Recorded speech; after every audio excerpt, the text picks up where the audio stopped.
ওকে, তাহলে চলেন আহ উপসর্গ থেকেও প্রশ্ন একটা দুটো জিজ্ঞেস করে নিব আপনাদেরকে। চলুন গত ক্লাস থেকে কিছু প্রশ্ন দেখি। দেখেন, সাধারণত প্রশ্ন করলে আমাদের অবস্থা হয় এরকম আর কি, কাইন্ড অফ এরকম বাচ্চা কাচ্চাদের মতো এরকম হয় বা এ ধরনের একটা অবস্থা হয়। সাধারণত ক্লাসে আমরা প্রশ্নের উত্তর দিতে পছন্দ করি না, কিন্তু প্রতিযোগিতামূলক পরীক্ষাতে আসলে ভালো করতে হইলে আপনার ক্লাসে প্রশ্নের উত্তর দিতে হবে এবং কি করতে হবে, আপনার হচ্ছে একটু সিরিয়াসলি পড়াশোনা করা লাগবে আর কি।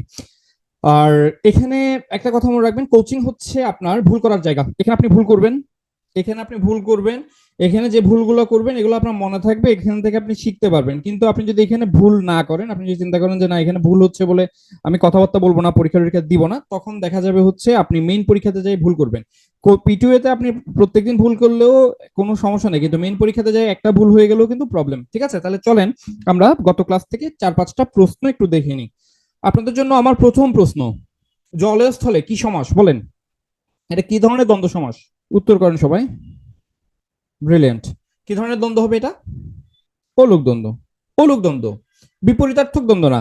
যে দ্বন্দ্ব সমাসের পূর্বপদ পরপদ দুইটা পদে আপনার বিভক্তি যুক্ত থাকবে, সেগুলোকে আমরা কি ধরনের দ্বন্দ্ব বলবো? অলোক দ্বন্দ্ব বলবো। এটা কিন্তু বিসিএস একবার আসছিল এই প্রশ্নটা, কেমন? এটা কিন্তু বিগত একবার একটা পরীক্ষায় কিন্তু এই প্রশ্নটা এসেছিল। এটা উত্তর হচ্ছে অলোক দ্বন্দ্ব। ওকে, ভেরি গুড, বেশিরভাগই আছেন সঠিক উত্তর দিয়ে, সো মাচ। নেক্সট, আমি তাহলে পরের প্রশ্নে যাচ্ছি, কেমন? পরের প্রশ্নে যাচ্ছি। এইটা এটা একটু বলেন, কৃদন্ত পদের পূর্ববর্তী পদকে কি বলে? এটাও আপনাদের বিসিএস আসা একটা প্রশ্ন। কৃদন্ত কৃদন্ত পদের পূর্ববর্তী পদকে কি বলে? উপপদ বলে। Very good. কৃদন্ত পদের পূর্ববর্তী পদকে কি বলে? উপপদ বলে। আমরা জানি উপপদ তৎপুরুষ সমাস আমরা পড়ে আসছি, উপপদ তৎপুরুষ সমাস আমরা পড়ে আসছি, তাই না? ওখানে কৃদন্ত পদের অস্তিত্ব আমরা দেখেছিলাম। ঠিক আছে, তাহলে এটাও কিন্তু আপনাদের বিসিএস এ, বিগত বিসিএস এ আসা একটা প্রশ্ন, ভুল করা যাবে না, কেমন? আমরা যে অধ্যায়টাই পড়বো চেষ্টা করব ওই অধ্যায় থেকে বিগত বিসিএস এ, নন ক্যাডারে এবং হচ্ছে ব্যাংকে যে সকল প্রশ্ন এসেছে ওই প্রশ্নগুলো শেষ করতে বা ভালোভাবে দুইবার, অন্তত দুইবার পড়তে।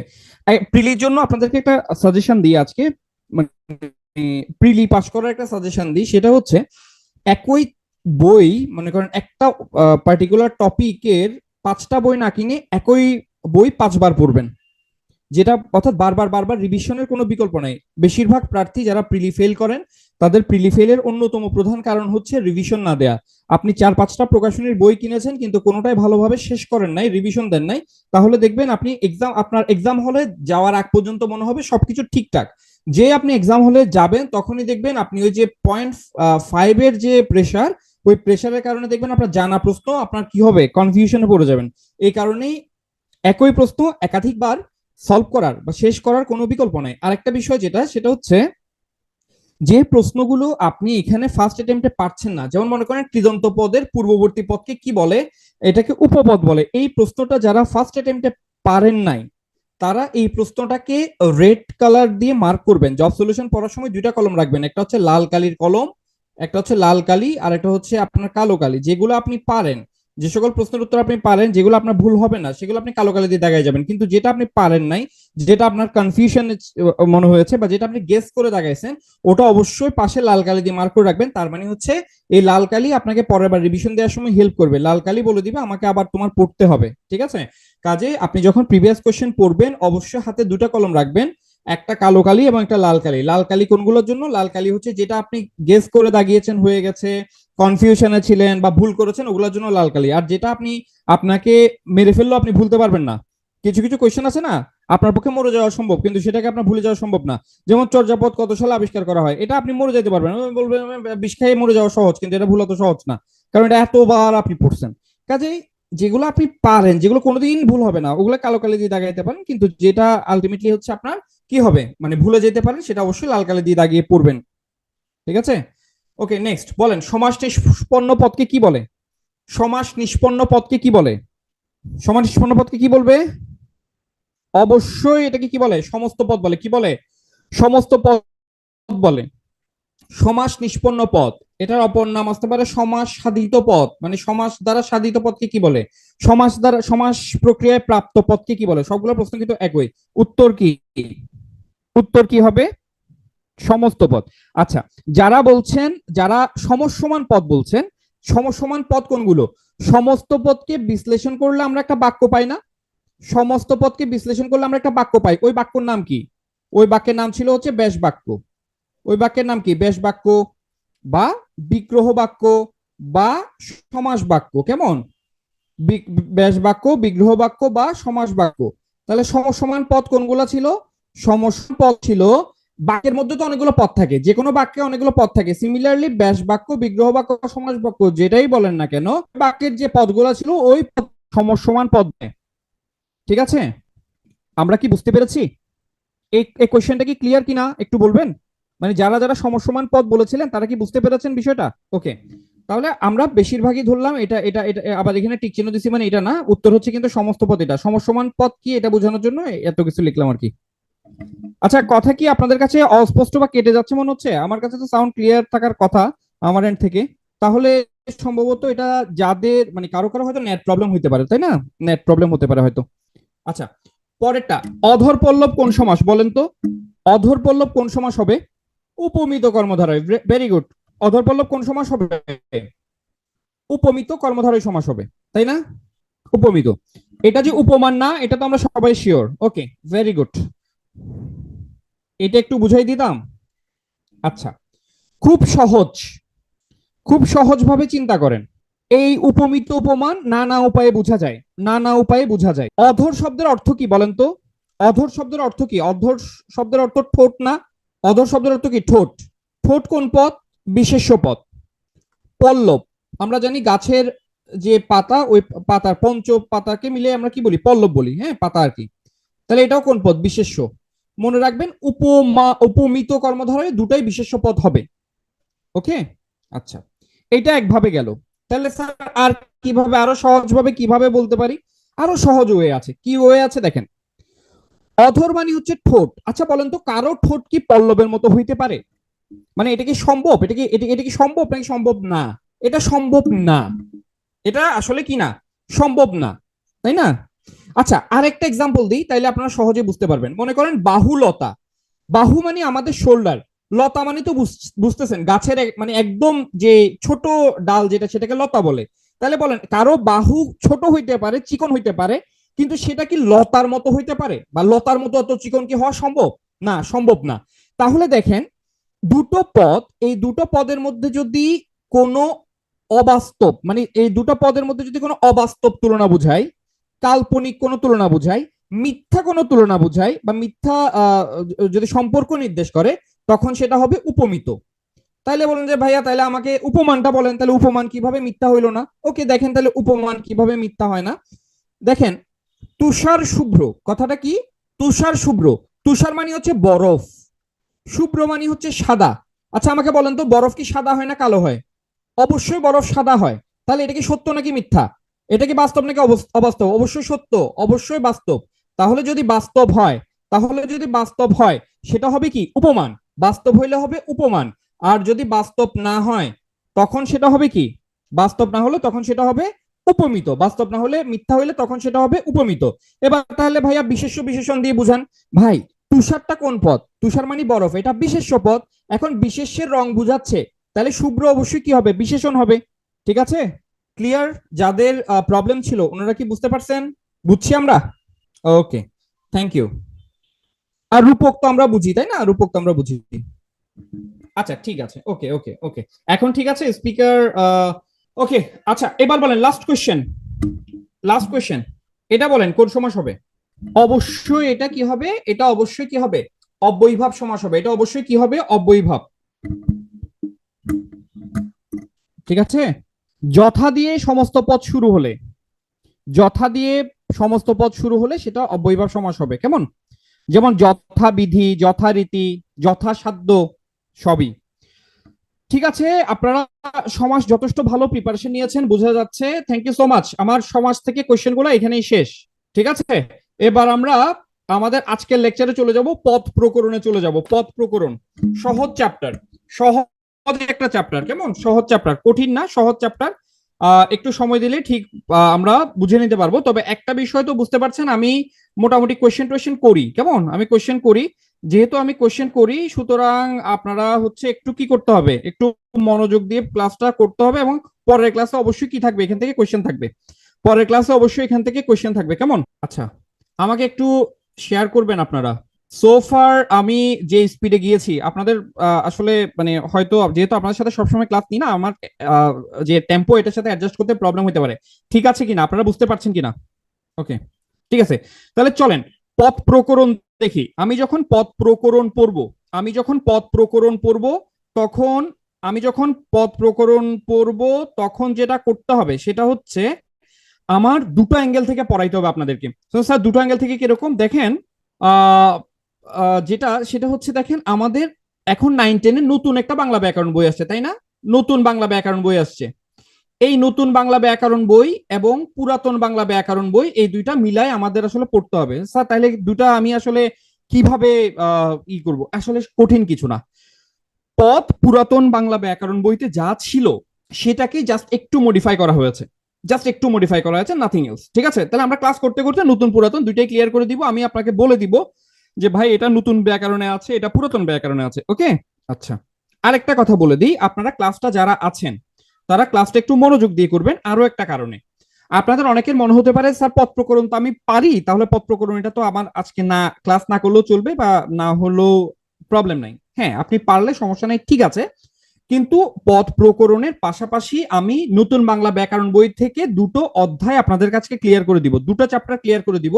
দুটো চ্যাপ্টার নতুন একটা কথা বলি, যেহেতু আমি আপনাদের গ্রামারের ক্লাসগুলো শুরু থেকে নিই না, ম্যাম নিশ্চয়ই বলেছেন, তারপর আমি আরেকটু রিপিট করি।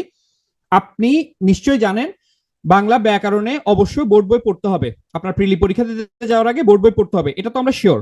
মানে এটার ব্যাপারে তো আমরা জানি যে বোর্ড বইটা গুরুত্ব আছে। আপনাদের এখন মানে নবম দশম শ্রেণীর নতুন যে বাংলা ব্যাকরণের বোর্ড বই যেটা আছে ওখানে টোটাল ব্যাকরণের চ্যাপ্টার কয়টা আছে কেউ কি জানেন? কারো কোনো আইডিয়া আছে? নতুন বাংলা ব্যাকরণ বই যেটা আছে সেটাতে কয়টা চ্যাপ্টার আছে? মানে ব্যাকরণের চ্যাপ্টার কয়টা? না, 43টা। কয়টা? 43টা চ্যাপ্টার আছে। 43, 43 চ্যাপ্টার আছে। 43টা চ্যাপ্টারের মধ্যে আমরা আজকে প্রায় হচ্ছে 8-10টা পড়ে ফেলবো। আজকে আমরা 8-10টা পড়বো। যেমন সমাস আপনি অলরেডি পড়ে ফেলছেন, সমাস একটা চ্যাপ্টার, উপসর্গ একটা চ্যাপ্টার, আপনি বেশিরভাগই পড়ে ফেলেছেন। কেমন? নিউ বুক ওল্ড নিউ দুইটাই দেখতে হবে, কোনটা কোথেকে দেখতে হবে আমি বলে দিব।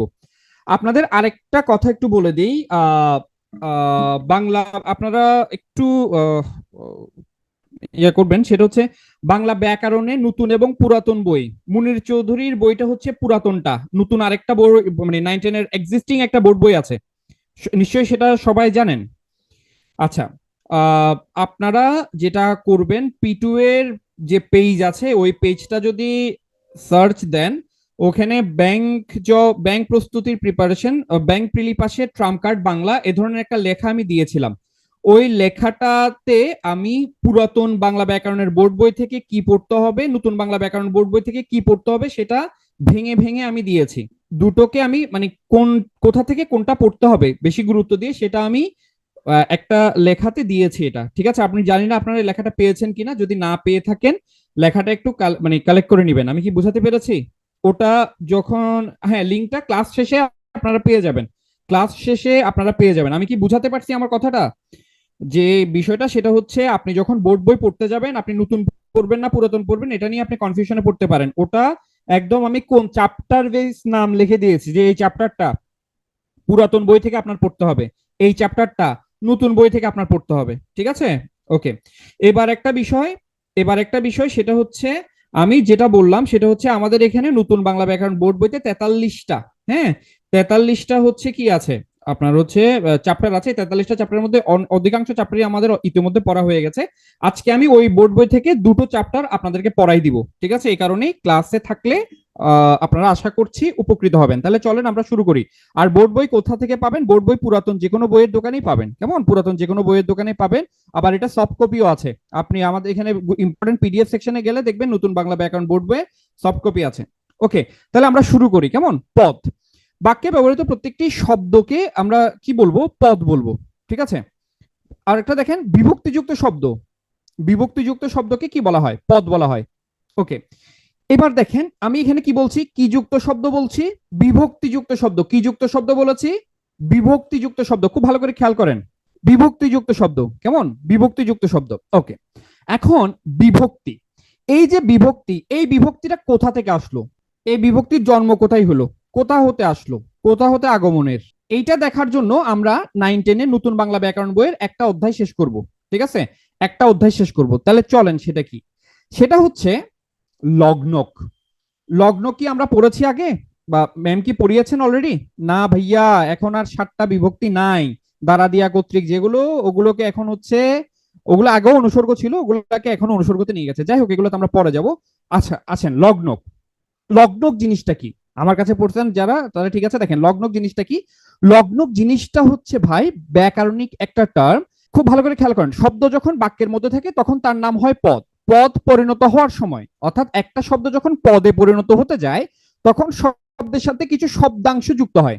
শব্দের লগ্নক হচ্ছে শব্দের সাথে যুক্ত, শব্দের সাথে যুক্ত কিছু বাড়তি শব্দাংশ, শব্দের সাথে যুক্ত কিছু বাড়তি শব্দাংশ, শব্দের সাথে যুক্ত কিছু বাড়তি শব্দাংশ। কেমন? বাড়তি শব্দাংশ। তাহলে একটা শব্দের সাথে, একটা শব্দের সাথে বাড়তি শব্দাংশ 4 ভাবে যুক্ত হতে পারে। কত প্রকারে? 4 প্রকারে যুক্ত হতে পারে। কত প্রকারে যুক্ত হতে পারে? 4 প্রকারে যুক্ত হতে পারে। কয় প্রকারে যুক্ত হতে পারে? 4 প্রকারে। বললাম, আবার বলছি, খেয়াল করেন, একটা শব্দের সাথে বাড়তি অংশ, বাড়তি অংশ যেটা, সেটার নাম হচ্ছে লগ্নক। কয় উপায়ে যুক্ত হতে পারে? 4 উপায়ে। তার মানে লগ্নক কত প্রকার? তার মানে লগ্নক কত প্রকার? লগ্নক কত প্রকার বলেন তো? লগ্নক কত প্রকার? 4 প্রকার। লগ্নক কত প্রকার? 4 প্রকার। তাহলে শব্দের সাথে বাড়তি অংশ যেভাবে 4 উপায়ে যুক্ত হতে পারে, এটার মানেই হচ্ছে লগ্নক 4 প্রকার। প্রশ্ন আসতে পারে পরীক্ষাতে, লগ্নক 4 প্রকার। আচ্ছা আমাকে বলেন, ব্যাকরণিক চিহ্ন কয়টি? বাংলা ব্যাকরণে ব্যাকরণিক চিহ্ন কয়টি? বাংলা ব্যাকরণে ব্যাকরণিক চিহ্ন কয়টি? 4টি। তাহলে আমরা এইভাবে মনে রাখবো, ব্যাকরণিক চিহ্ন 4টি, লগ্নকও 4টি। ব্যাকরণিক চিহ্ন 4টি, লগ্নকও 4টি। কেমন? আচ্ছা, তাহলে লগ্নক 4টা কি কি? একটা হচ্ছে বিভক্তি, যেটা থেকে আমাদের এই লগ্নক আমরা গেলাম। বিভক্তি, নির্দেশক, বচন এবং বলক। এই বলকটা খুব গুরুত্বপূর্ণ, পরীক্ষায় আসবে, পরীক্ষায় আসবে। স্যার কেমনে শিওর হলেন? কারণ এর আগের পরীক্ষাগুলোর ট্রেন্ডে এটা আসতে দেখা যাচ্ছে, এই কারণে শিওর হলাম। ওকে, তাহলে স্যার বিভক্তি কি? বিভক্তি আমরা জানি, বিভক্তি আমরা জানি। দেখেন, মনে করেন হাত একটা শব্দ, এটার সাথে আমি কি করলাম? এ বিভক্তি যোগ করলাম, যোগ এ সমান হাতে, তাহলে বিভক্তি যোগ হইলো। কেমন? তাহলে বিভক্তি ক্রিয়ার কাল নির্দেশের জন্য এবং কারক বোঝাতে, খুব ভালো করে খেয়াল করেন, ক্রিয়ার কাল নির্দেশের জন্য এবং কারক বোঝাতে শব্দের সাথে যে সকল বাড়তি শব্দাংশ যুক্ত হয়ে থাকে তাকে বিভক্তি বলে। যেমন মনে করেন আমি কাজটি করলাম, দেখেন আমি কাজটি করলাম। এখন দেখেন, ধাতু হচ্ছে কর ধাতু, মানে ক্রিয়া হচ্ছে কর, এটার সাথে লাম যুক্ত হয়েছে না বাড়তি শব্দাংশ, এই লামটাকে বলা হচ্ছে বিভক্তি। এটা কি ধরনের বিভক্তি? এটা হচ্ছে ক্রিয়া বিভক্তি। আর তাহলে কারকের বিভক্তি কোনটা? এই যে এখানে হাতের সাথে এ যুক্ত হইলো, এটা হচ্ছে কারকের বিভক্তি। তাহলে বিভক্তি হচ্ছে বেসিক্যালি 2 প্রকার, একটা হচ্ছে ক্রিয়া বিভক্তি আর একটা হচ্ছে কারক বিভক্তি। আমি কি বুঝাইতে পারছি? তাহলে লগ্নক 4 প্রকার, লগ্নক 4 প্রকারের মধ্যে প্রথমটা হচ্ছে বিভক্তি। ভাই উপসর্গ তো বাড়তি শব্দাংশ না, শুনেন, আহ আপনার হচ্ছে, আচ্ছা উপসর্গ নাই, একজন একটা প্রশ্ন করেছেন উপসর্গ কেন নাই, এটা কি বুঝাবো? বুঝাইলে কিন্তু একটু বাড়তি হবে কথাবার্তা, একটু বাড়তি হবে কথাবার্তা। আপনারা যদি নিতে পারেন আমি বুঝাইতে পারি। ওকে, খুব ভালো করে খেয়াল করেন, আপনারা নিশ্চয়ই প্রত্যয়ের ক্লাস করেছেন তাই না? এখানে খেয়াল করেন, একটা শব্দ হচ্ছে দোকানি আর একটা শব্দ হচ্ছে দোকানে। দুটার মধ্যে পার্থক্য কি দেখেন। মূল শব্দটা ছিল দোকান, মূল শব্দটা কি ছিল? দোকান। এই দোকানের সাথে প্রথমটাতে ই যুক্ত হয়েছে, পরেরটাতে এ যুক্ত হয়েছে। কেমন? যখন এ যুক্ত হয়েছে তখন কি শব্দের অর্থ কোনো চেঞ্জ হয়েছে? নতুন শব্দ তৈরি হয়েছে? দোকানে, এটা কি নতুন শব্দ তৈরি হয়েছে? না। কিন্তু দেখেন দোকানি, যখন ই যুক্ত হয়েছে তখন কি নতুন শব্দ তৈরি হয়েছে? দোকানি মানে কি? দোকানি মানে দোকানদার, একজন ব্যক্তি, দোকান নয় কিন্তু। ক্লিয়ার? আমি কি বুঝাতে পারছি? ওকে, তাহলে এবার এটা কেন বললাম, দেখেন এখানে যে ই যুক্ত হয়েছে এটার নাম হচ্ছে প্রত্যয়, এটার নাম হচ্ছে প্রত্যয়। প্রত্যয় নতুন শব্দ তৈরি করে, প্রত্যয় কি করে? নতুন শব্দ তৈরি করে। কিন্তু এখানে যে এ যুক্ত হয়েছে এটার নাম হচ্ছে বিভক্তি, এটার নাম হচ্ছে বিভক্তি। বিভক্তি নতুন শব্দ তৈরি করে না। তাহলে বুঝাইতে পারছি কেন উপসর্গ এখানে নাই, কারণ উপসর্গের কাজ হচ্ছে নতুন শব্দ তৈরি করা, লগ্নকের কাজ নতুন শব্দ তৈরি করা নয়।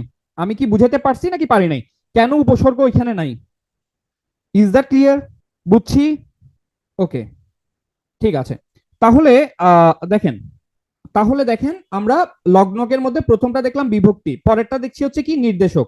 নির্দেশক এটা আমরা পড়ছি, আর্টিকেল পড়ছি না আমরা ইংরেজিতে? আর্টিকেল, এই আর্টিকেলের বাংলা হচ্ছে নির্দেশক। তাহলে দেখেন নির্দেশক হচ্ছে, দেখেন যেসব শব্দাংশ সব পদের পরে যুক্ত হয়ে কোনো পদকে নির্দিষ্ট করে, নির্দিষ্ট করার জন্য নির্দেশক বসে আর কি। হ্যাঁ, যেমন ছেলেটি, মেয়েটি, হ্যাঁ, বা ভালোটুকু নাও, ঠিক আছে? তাহলে ভালোটুকু, এই যে টি টা খানা খানি টুকু, এগুলাকে বলা হয় নির্দেশক। এটা আমরা পদাশ্রিত নির্দেশকের ক্লাস মানে চ্যাপ্টারটা দেখলেই বুঝতে পারবো।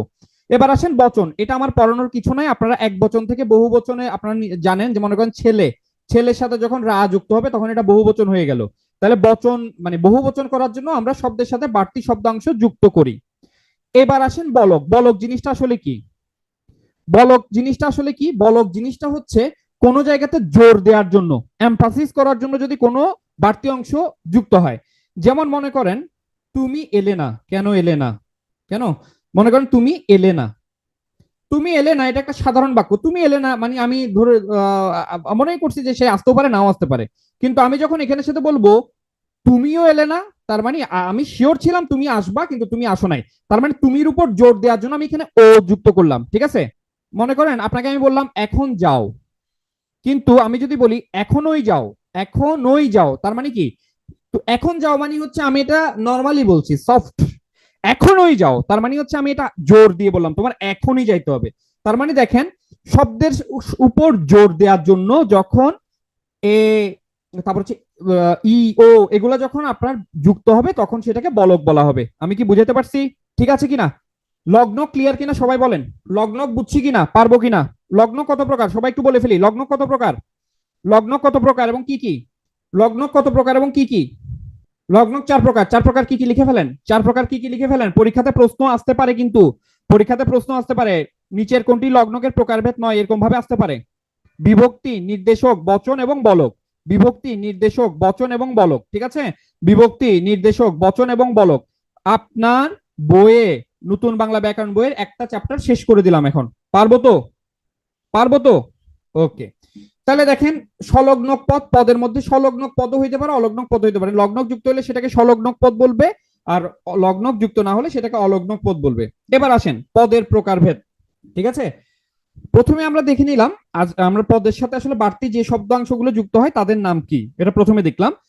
এখন যেটা দেখবো সেটা হচ্ছে পদের প্রকারভেদ। পদকে কয় ভাগে ভাগ করা যায়। ওই যে আপনাদেরকে বললাম পদের চ্যাপ্টারটা পড়ার সময় আমার নতুন এবং পুরাতন দুইটা বই দেখতে হবে। প্রথমে আমরা পুরাতন বই অনুযায়ী দেখতেছি, ঠিক আছে? পুরাতন বইতে বা নতুন মুনির চৌধুরীর যে বইটা আপনাদের কাছে আছে, পুরাতন বাংলা ব্যাকরণ বোর্ড বই, সেখানে পদের প্রকারভেদ দিয়েছে দুইটা, একটা হচ্ছে সব্যয় পদ, একটা হচ্ছে অব্যয় পদ। কেমন? মোটা দাগে পদ হচ্ছে 5 প্রকার, পুরাতন বই অনুযায়ী 5 প্রকার। সব্যয় পদ হচ্ছে 4 প্রকার, অব্যয় পদ একটা, টোটাল 5টা। তাহলে সব্যয় পদ 4 প্রকার, এটা তো আমরা সবাই জানি, জানি না? বিশেষ্য, বিশেষণ, সর্বনাম, ক্রিয়া, আমরা তো সবাই জানি এটা, তাই না? সব্যয় পদ হচ্ছে 4 প্রকার, কি কি? বিশেষণ, বিশেষ্য, বিশেষণ, সর্বনাম এবং ক্রিয়া। আর এটার সাথে অব্যয়, টোটাল হচ্ছে মোটা দাগে পদ হচ্ছে 5 প্রকার, ঠিক আছে? সব্যয় পদ এই 4 প্রকার, বিশেষ্য, বিশেষণ, সর্বনাম, ক্রিয়া এবং অব্যয়। তাহলে মানে পুরাতন বই অনুযায়ী টোটাল পদের ক্লাসিফিকেশন হচ্ছে 5টা: বিশেষ্য, বিশেষণ, সর্বনাম, অব্যয় এবং ক্রিয়া, ঠিক আছে? তাহলে পুরাতন বাংলা ব্যাকরণ বোর্ড বই অনুযায়ী পদ কত প্রকার? 5 প্রকার। এখন আপনার পরের প্রশ্ন মনের মধ্যে যেটা উকি ঝুঁকি দিচ্ছে সেটা আমি জানি, যে স্যার যদি প্রশ্ন আসে পদ কত প্রকার, এখানে যদি নতুন বইতে তো 8 প্রকার দেয়া, পুরাতন বইতে 5 প্রকার দেয়া, দুইটা অপশনে যদি থাকে আমি কোনটা আনসার করবো? ডেফিনেটলি আপনি 8 প্রকার আনসার করবেন। স্যার আমি কি বুঝাতে পারছি? 8 অপশনে দেয়া মানে স্যার নতুন বই থেকে প্রশ্নটা করেছেন। ক্লিয়ার?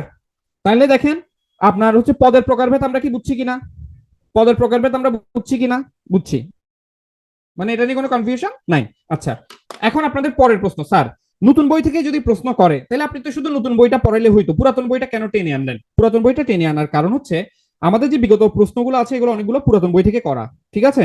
এই কারণে পুরাতন বইটাও যদি কোনো কারণে ওই বিগত থেকে প্রশ্ন দেয় আমরা যাতে পারি সেজন্য পুরাতন বইটাও আমরা দেখে নিচ্ছি একই সাথে। এই দেখেন, নতুন বই অনুযায়ী পদ হচ্ছে 8 প্রকার। খুব ভালো করে খেয়াল করেন, কত প্রকার? 8 প্রকার। বিশেষ্য পুরাতনে ছিল, ছিল।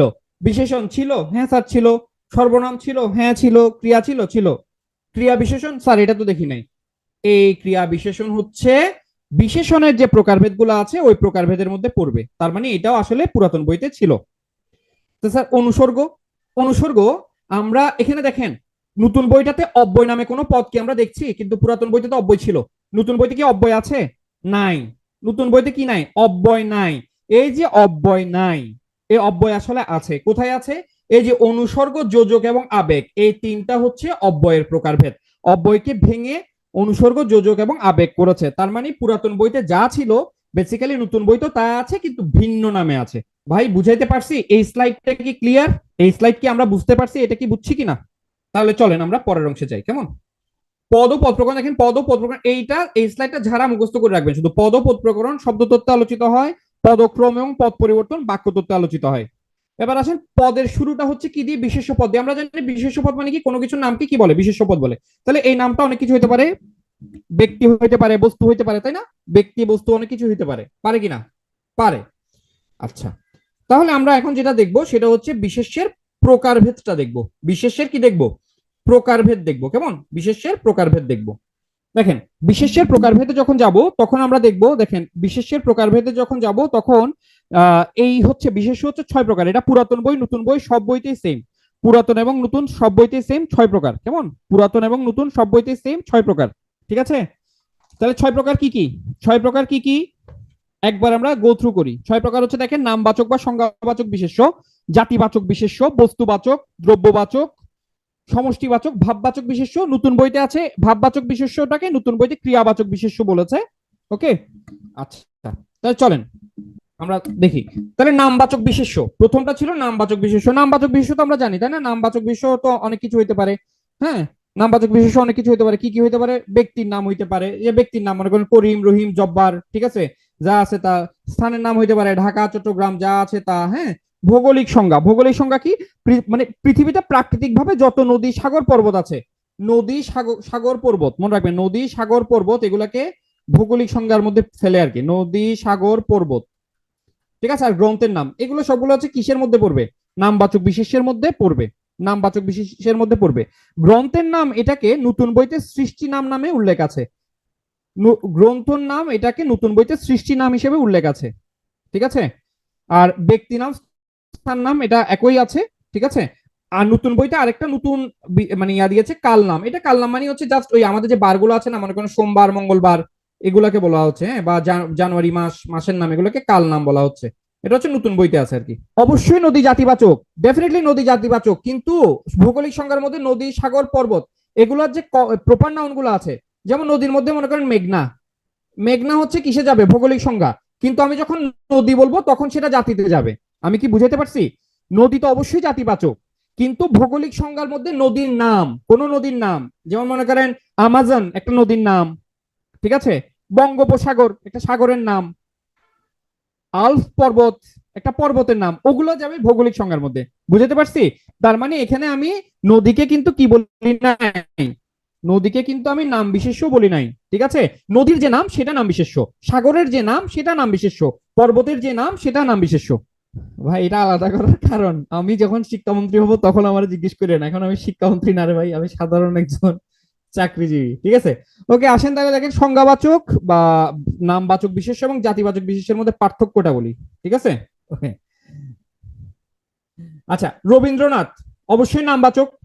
তো রবীন্দ্রনাথের পরিচয় কি? তিনি একজন কবি, তাই না? রবীন্দ্রনাথ কি কি লিখছে? গীতাঞ্জলি লিখছে। গীতাঞ্জলি অবশ্যই নামবাচক, কিন্তু বই হচ্ছে কি? জাতিবাচক। নাম এবং জাতি আমার পড়ানো লাগবে নাকি পারবেন বলেন? যেমন হিমালয় অবশ্যই নামবাচক, পর্বত অবশ্যই জাতিবাচক। আমার পড়ানো লাগবে নাকি পারবেন? পারবেন তো? আচ্ছা, যমুনা, আচ্ছা আমি পড়াই দিচ্ছি, যেহেতু একজনও বলেছেন পড়াইতে হবে তাহলে পড়াচ্ছি। যমুনা এটা হচ্ছে নামবাচক, আর নদী এটা হচ্ছে কি? জাতিবাচক। রহিম মারা গেছে, সে রে মানুষটা মারি ফেললাম। রহিম মারা গেছে, ঠিক আছে? ওর পরিচয় হচ্ছে কি? মানুষ, ঠিক আছে? ওকে, ইংরেজিতে যেটাকে প্রপার আর কমন বলে আর কি, আর কোনো কিছু না। একটা একটা একটা ছোট একটা এক্সাম্পল দিই, একটা ছোট এক্সাম্পল দিই। মনে করেন বাংলাদেশ ক্রিকেট টিমের কথা বলেই আপনি এটা মনে রাখতে পারবেন। মনে করেন জাকের আলী, আপনাদের খুব প্রিয় পছন্দের ক্রিকেটার এখন, জাকের আলী ভাই। হ্যাঁ, উনি হচ্ছে, ওনার পরিচয় কি? উনি হচ্ছেন প্লেয়ার, কেমন? ওনার মতো অনেকগুলো জাকের আলী মিলে বাংলাদেশ টিম হয়েছে, টিম, ঠিক আছে? অনেকগুলো জাকের আলী মিলে গিয়েছে, টিম হয়েছে। আর উনি সবসময় কি কি কি চাবান? চুইংগাম চাবান না, চুইংগাম, চুইংগাম, ঠিক আছে, চুইংগাম চাবান। হ্যাঁ, চুইংগাম চাবান। তাহলে ওইটা কি হচ্ছে আপনার? ম্যাটেরিয়াল, ঠিক আছে? বা মনে করেন তিনি পানি পান করেন, মনে করেন ওয়াটার, ওয়াটার নিলেন, এটা হচ্ছে কি? ম্যাটেরিয়াল, বস্তুর নাম না? আর যেটা দেখা শোনা যায় না, অদৃশ্য, মানে ইংরেজিতে যেটা আর কি পারফরমেন্স, ওনাদের পারফরমেন্স ছাড়া বাকি সবকিছু দেখি আমরা, এটা দেখা যায় না, এটা হচ্ছে অ্যাবস্ট্রাক্ট। ইংরেজিতে যেটাকে আমরা কি বলতেছি আর কি, ওই যে প্রপার কমন। তাহলে বাংলাতে বললে হচ্ছে যে এই যে প্রপার নাউন যেটা, এটাকে বাংলাতে বলা হচ্ছে নামবাচক, কমন নাউন হচ্ছে প্লেয়ার, এটাকে বলা হচ্ছে জাতিবাচক। টিম এটাকে বলা হচ্ছে কালেকটিভ নাউন ইংরেজিতে যেটা, এখানে সেটাকে কি বলা হচ্ছে, কালেকটিভ নাউনকে সমষ্টিবাচক বলা হচ্ছে। কেমন? ওকে, আসেন জাতিবাচক এবং সমষ্টিবাচকের মধ্যে একটা ছোট ট্রিক্স দেখাবো, এই ট্রিক্সটা মনে রাখবেন। একটা ছোট ট্রিক্স দেখাবো, সেই ট্রিক্সটা মনে রাখবেন, ঠিক আছে? হ্যাঁ, একটা ছোট ট্রিক্স দেখাবো। দেখেন, জাতি এবং সমষ্টি এটাতে আমরা প্রায়শ একটু কনফিউশনের মধ্যে পড়ে যাই যে এটা জাতি নাকি ওইটা সমষ্টি। এটা খুব সহজ, খুব ভালো করে মনে রাখেন। আচ্ছা, আপনাকে যদি মানুষ বলি, আপনি একজনও বুঝাই, বহু অনেকজনও বুঝাইতে পারে, পারে কি পারে না বলেন? মানুষ বলতে একজনও বুঝাইতে পারে, অনেকজনও বুঝাইতে পারে, পারে কি পারে না? পারে। কিন্তু জনতা বললে কি আমি একজন মানুষকে কি জনতা বলে? আমরা যখন বলি জনতা তখন কি লাখো লাখো জনতা বলি না? মানে অনেক মানুষ, তারা একের অধিক। তার মানে যেটা জাতিবাচক বিশেষ্য সেটা একও বুঝাইতে পারে, একাধিকও বুঝাইতে পারে, কিন্তু সমষ্টিবাচক কখনো কখনো আপনার কি বুঝাবে না, একা বুঝাবে না, এক বুঝাবে না, এটা একের অধিকই বুঝাবে সবসময়। ঠিক আছে? যেমন মনে করেন মাছ, আপনাকে যদি আমি বলি মাছ, এটাকে একটা বুঝাইতে পারেন না? আপনি বাজার থেকে একটা মাছও তো কিনতে পারেন, পারেন কি পারেন না? আপনি বাজার থেকে একটা মাছ কিনতে পারেন না? পারেন। তার মানে মাছ এটা হচ্ছে জাতিবাচক। কেমন? কিন্তু এখন মনে করেন আপনাকে যদি বলা হয় ঝাঁক, আচ্ছা মাছের ঝাঁকে কি একটা মাছ কোনোদিন থাকবে? মানে ঝাঁক বলতে কি কখনো একটা বুঝাবে? কখনোই একটা বুঝাবে না। ঠিক আছে? আচ্ছা, মনে করেন শাড়ি, শাড়ি বলতে কি একজন থাকলে এটাকে কি কেউ শাড়ি বলে? বলে না। কিন্তু বৃক্ষ, দেখেন বৃক্ষ, একটা গাছকেও কিন্তু বৃক্ষ বলা যায়, আবার মানে পুরো অনেকগুলো গাছ মিলে ওগুলোকেও কিন্তু বৃক্ষ বলা যায়। আমি কি জাতি এবং সমষ্টি সহজে কিভাবে চিনতে পারবেন সেটা কি বুঝাইতে পারলাম কিনা? যারা ক্লাসে আছেন বুঝছেন কিনা? ওকে, ঠিক আছে। এবার আসেন যেটা গুরুত্বপূর্ণ, সেটা হচ্ছে ক্রিয়া বিশেষ্য বা ভাববাচক বিশেষ্য। এটা আমাদেরকে একটু একটু ভোগাবে, এটা এটা একটু ভোগাবে। তাহলে এটা যাতে না ভোগায় সেজন্য আমাদের একটু চেষ্টা করতে হবে। চলেন আমরা একটু দেখে নিই, সহজেই শিখে নিই।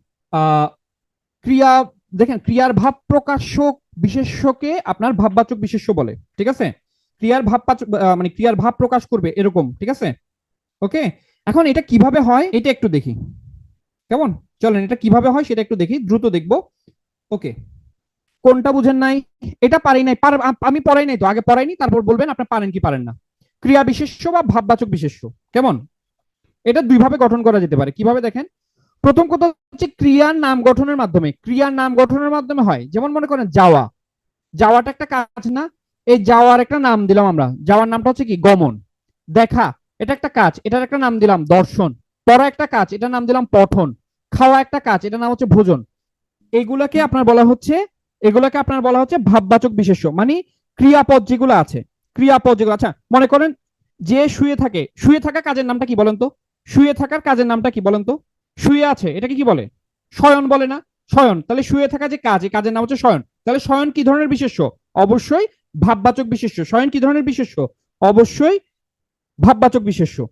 আচ্ছা, যে আসে, যে আসে তাকে কি বলবো আমরা? যে আসে, আসার একটা কাজ, এই কাজটাকে আমরা কি বলি? তার ড্যাশ ঘটুক, কি ঘটুক? আগমন ঘটুক, আগমন। তার মানে আগমন, আসার কাজ আগমন। তাহলে ক্রিয়ার কাজ, মানে ক্রিয়ার যে কাজ, সেই কাজের নামটাকে আমরা ভাববাচক বিশেষ্য বলবো। কেমন? ওকে, তাহলে এবার আসেন, এটা তো গেল। তাহলে আমরা বলছি ভাববাচক বিশেষ্যটা দুই ভাবে গঠিত হতে পারে। কয় ভাবে গঠিত হতে পারে? দুই ভাবে। একটা হচ্ছে ক্রিয়াপদের নাম দেওয়ার মাধ্যমে, ঠিক আছে? একটা হচ্ছে ক্রিয়াপদের নাম দেওয়ার মাধ্যমে। এইবার আরেকটা কি? আরেকটা কিছুই না, খুবই সহজ।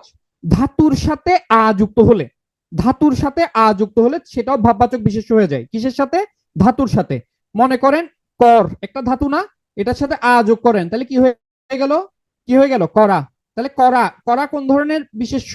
অবশ্যই ভাববাচক বিশেষ্য। কিভাবে হইলো স্যার? ধাতুর সাথে আ যুক্ত হইলে ভাববাচক বিশেষ্য হয়ে যায়। যেমন মনে করেন বল, একটা ধাতু, বলের সাথে যদি আ যোগ হয় তাহলে কি হয়ে গেল? এটা বল যোগ আ সমান কি? বলা। কোন ধরনের বিশেষ্য? অবশ্যই ভাববাচক বা ক্রিয়াবাচক বিশেষ্য। ঠিক আছে? আমি কি বুঝাইতে পারছি? হ্যাঁ, চল যোগ আ চলা, পড়া, পর যোগ আ পড়া। ঠিক আছে? ক্লিয়ার কিনা? তাহলে ভাববাচক বিশেষ্য দুই ভাবে হবে, একটা হচ্ছে ক্রিয়াপদের নামের মাধ্যমে, ক্রিয়াপদের নাম দেওয়ার মাধ্যমে একটা হবে, আরেকটা হচ্ছে, আরেকটা হচ্ছে কিসের মাধ্যমে? আরেকটা হচ্ছে কিসের মাধ্যমে হবে? ধাতুর সাথে, মৌলিক ধাতুর সাথে আ যুক্ত করার মাধ্যমে। এবার আসেন গুণবাচক বিশেষ্য, লাস্ট ওয়ান। বিশেষ্য 6 প্রকারের মধ্যে লাস্ট ওয়ান গুণবাচক বিশেষ্য। ক্রিয়ার নামকে বলা হচ্ছে ভাববাচক বিশেষ্য। বিশেষণ পদের কোন নাম যদি আমরা দিই সেটা হবে গুণবাচক বিশেষ্য। এখন কথা হচ্ছে স্যার আমি তো বিশেষণ চিনি না, তাহলে বিশেষণ কিভাবে চিনবো? বিশেষণ চেনার জন্য পরের স্লাইডে ট্রিক্স আছে। এখন মনে করেন বীর, আচ্ছা ট্রিক্সটা এখানেই বলে দিই। বীরটা কোন পদ বলেন তো? বীর কোন পদ? বীর কোন পদ? অবশ্যই বিশেষণ। কেন বিশেষণ? স্যার কিভাবে বুঝবো বীরটা বিশেষণ? দেখেন, বীর দিয়ে একটা শব্দ বলেন, বীর পুরুষ। পুরুষ কোন পদ? বিশেষ্য পদ না? পুরুষ কোন পদ? বিশেষ্য পদ কিনা? বিশেষ্যের আগে বসে বিশেষ্যকে বিশেষিত করে বিশেষণ, তার মানে বীর হচ্ছে অবশ্যই কি? বিশেষণ পদ। বীর কোন পদ হবে? বিশেষণ। এখন স্যার ট্রিক্সটা আসলে কি? ট্রিক্সটা হচ্ছে যেই শব্দটা আপনাকে দিয়ে দিবে সেই শব্দটা কোন পদ যদি জিজ্ঞেস করে এবং আপনি যদি সেটা সহজে বুঝতে না পারেন, তখন আপনি একটা কাজ করবেন। কি কাজ করবেন? আপনি যে কাজটা করবেন সেটা হচ্ছে তার পরে একটা শব্দ বসানোর চেষ্টা করবেন। যেমন বীর শব্দটা দেখার সাথে সাথে আমি একটা শব্দ বসাইলাম, বীর পুরুষ। এখন দেখেন বীর পুরুষ এটা একটা, দেখেন তাহলে পুরুষ কোন পদ? বিশেষ্য। বিশেষ্যের আগে তাহলে বীর বসছে না? ওকে, তাহলে এটা অবশ্যই বিশেষণ হবে। মনে করেন তরল, ভাই তরল, খেয়াল করেন, তরল দিয়ে একটা বলেন তো। তরল দ্রব্য, দ্রব্য কোন পদ? অবশ্যই বিশেষ্য পদ, তাহলে বিশেষ্যের আগে যখন তরল বসছে অবশ্যই সেটা কি হবে? বিশেষণ হবে। ঠিক আছে কি না? ঠিক আছে, ওকে, তাহলে আমরা কি বিশেষণ চিনলাম তো না? এখন কথা হচ্ছে তাহলে এই যে বিশেষণ, বিশেষণগুলোর যে নাম সেগুলোকে বলা হচ্ছে গুণবাচক বিশেষ্য। যেমন বীর পুরুষ, বীরের থেকে আসছে বীরত্ব, তরল থেকে আসছে তারল্য। স্যার তাহলে আরগুলা কিভাবে আসছে একটু দেখান, চলেন আমরা একটু দেখি। জাতি হচ্ছে বিশেষ্য পদ, জাতি হচ্ছে বিশেষ্য পদ, আর জাতীয় হচ্ছে কি? বিশেষণ। জাতীয় বিশেষণ কিভাবে বুঝবো? স্যার জাতীয় পতাকা, পতাকা কোন পদ ছিল? বিশেষ্য পদ ছিল না? তাহলে বিশেষ্য পদ থাকলে বিশেষের আগে অবশ্যই কি হবে? বিশেষণ হবে। এখানে যে স্লাইডটা আছে এটা খুব ভালো করে পড়বেন, খুব ভালো করে পড়বেন, খুব ভালো করে পড়তে হবে। এই স্লাইডটা খুব ভালো করে পড়তে হবে, এই স্লাইডটা খুব ভালো করে পড়তে হবে। যেমন মনে করেন শিশু, আমরা জানি বিশেষ্য পদ, এটার বিশেষণ কি? শৈশব। ঠিক আছে, এটার বিশেষণ কি? শৈশব। এইটা আপনাদের পরীক্ষাতে আসছে একক বা ঐক্য, এটা হচ্ছে বিশেষ্য। একের প্রশ্নটা আসছিল হচ্ছে একের বিশেষণ, বিশেষ্য কি? এক তো বিশেষণ, এটা আমরা জানি। একের বিশেষ্য কি? একের বিশেষ্য কি? একের বিশেষ্য হচ্ছে একক বা ঐক্য, মনে রাখবেন একের বিশেষ্য হচ্ছে একক বা ঐক্য। ঠিক আছে, ওকে। তাপ তপ্ত, ঠিক আছে। দৈর্ঘ্য দীর্ঘ, বীরত্ব বীর, অগ্নি আগ্নেয়, তারল্য তরল, কার্পণ্য কৃপণ, বিধি বৈধ, মুখ মৌখিক।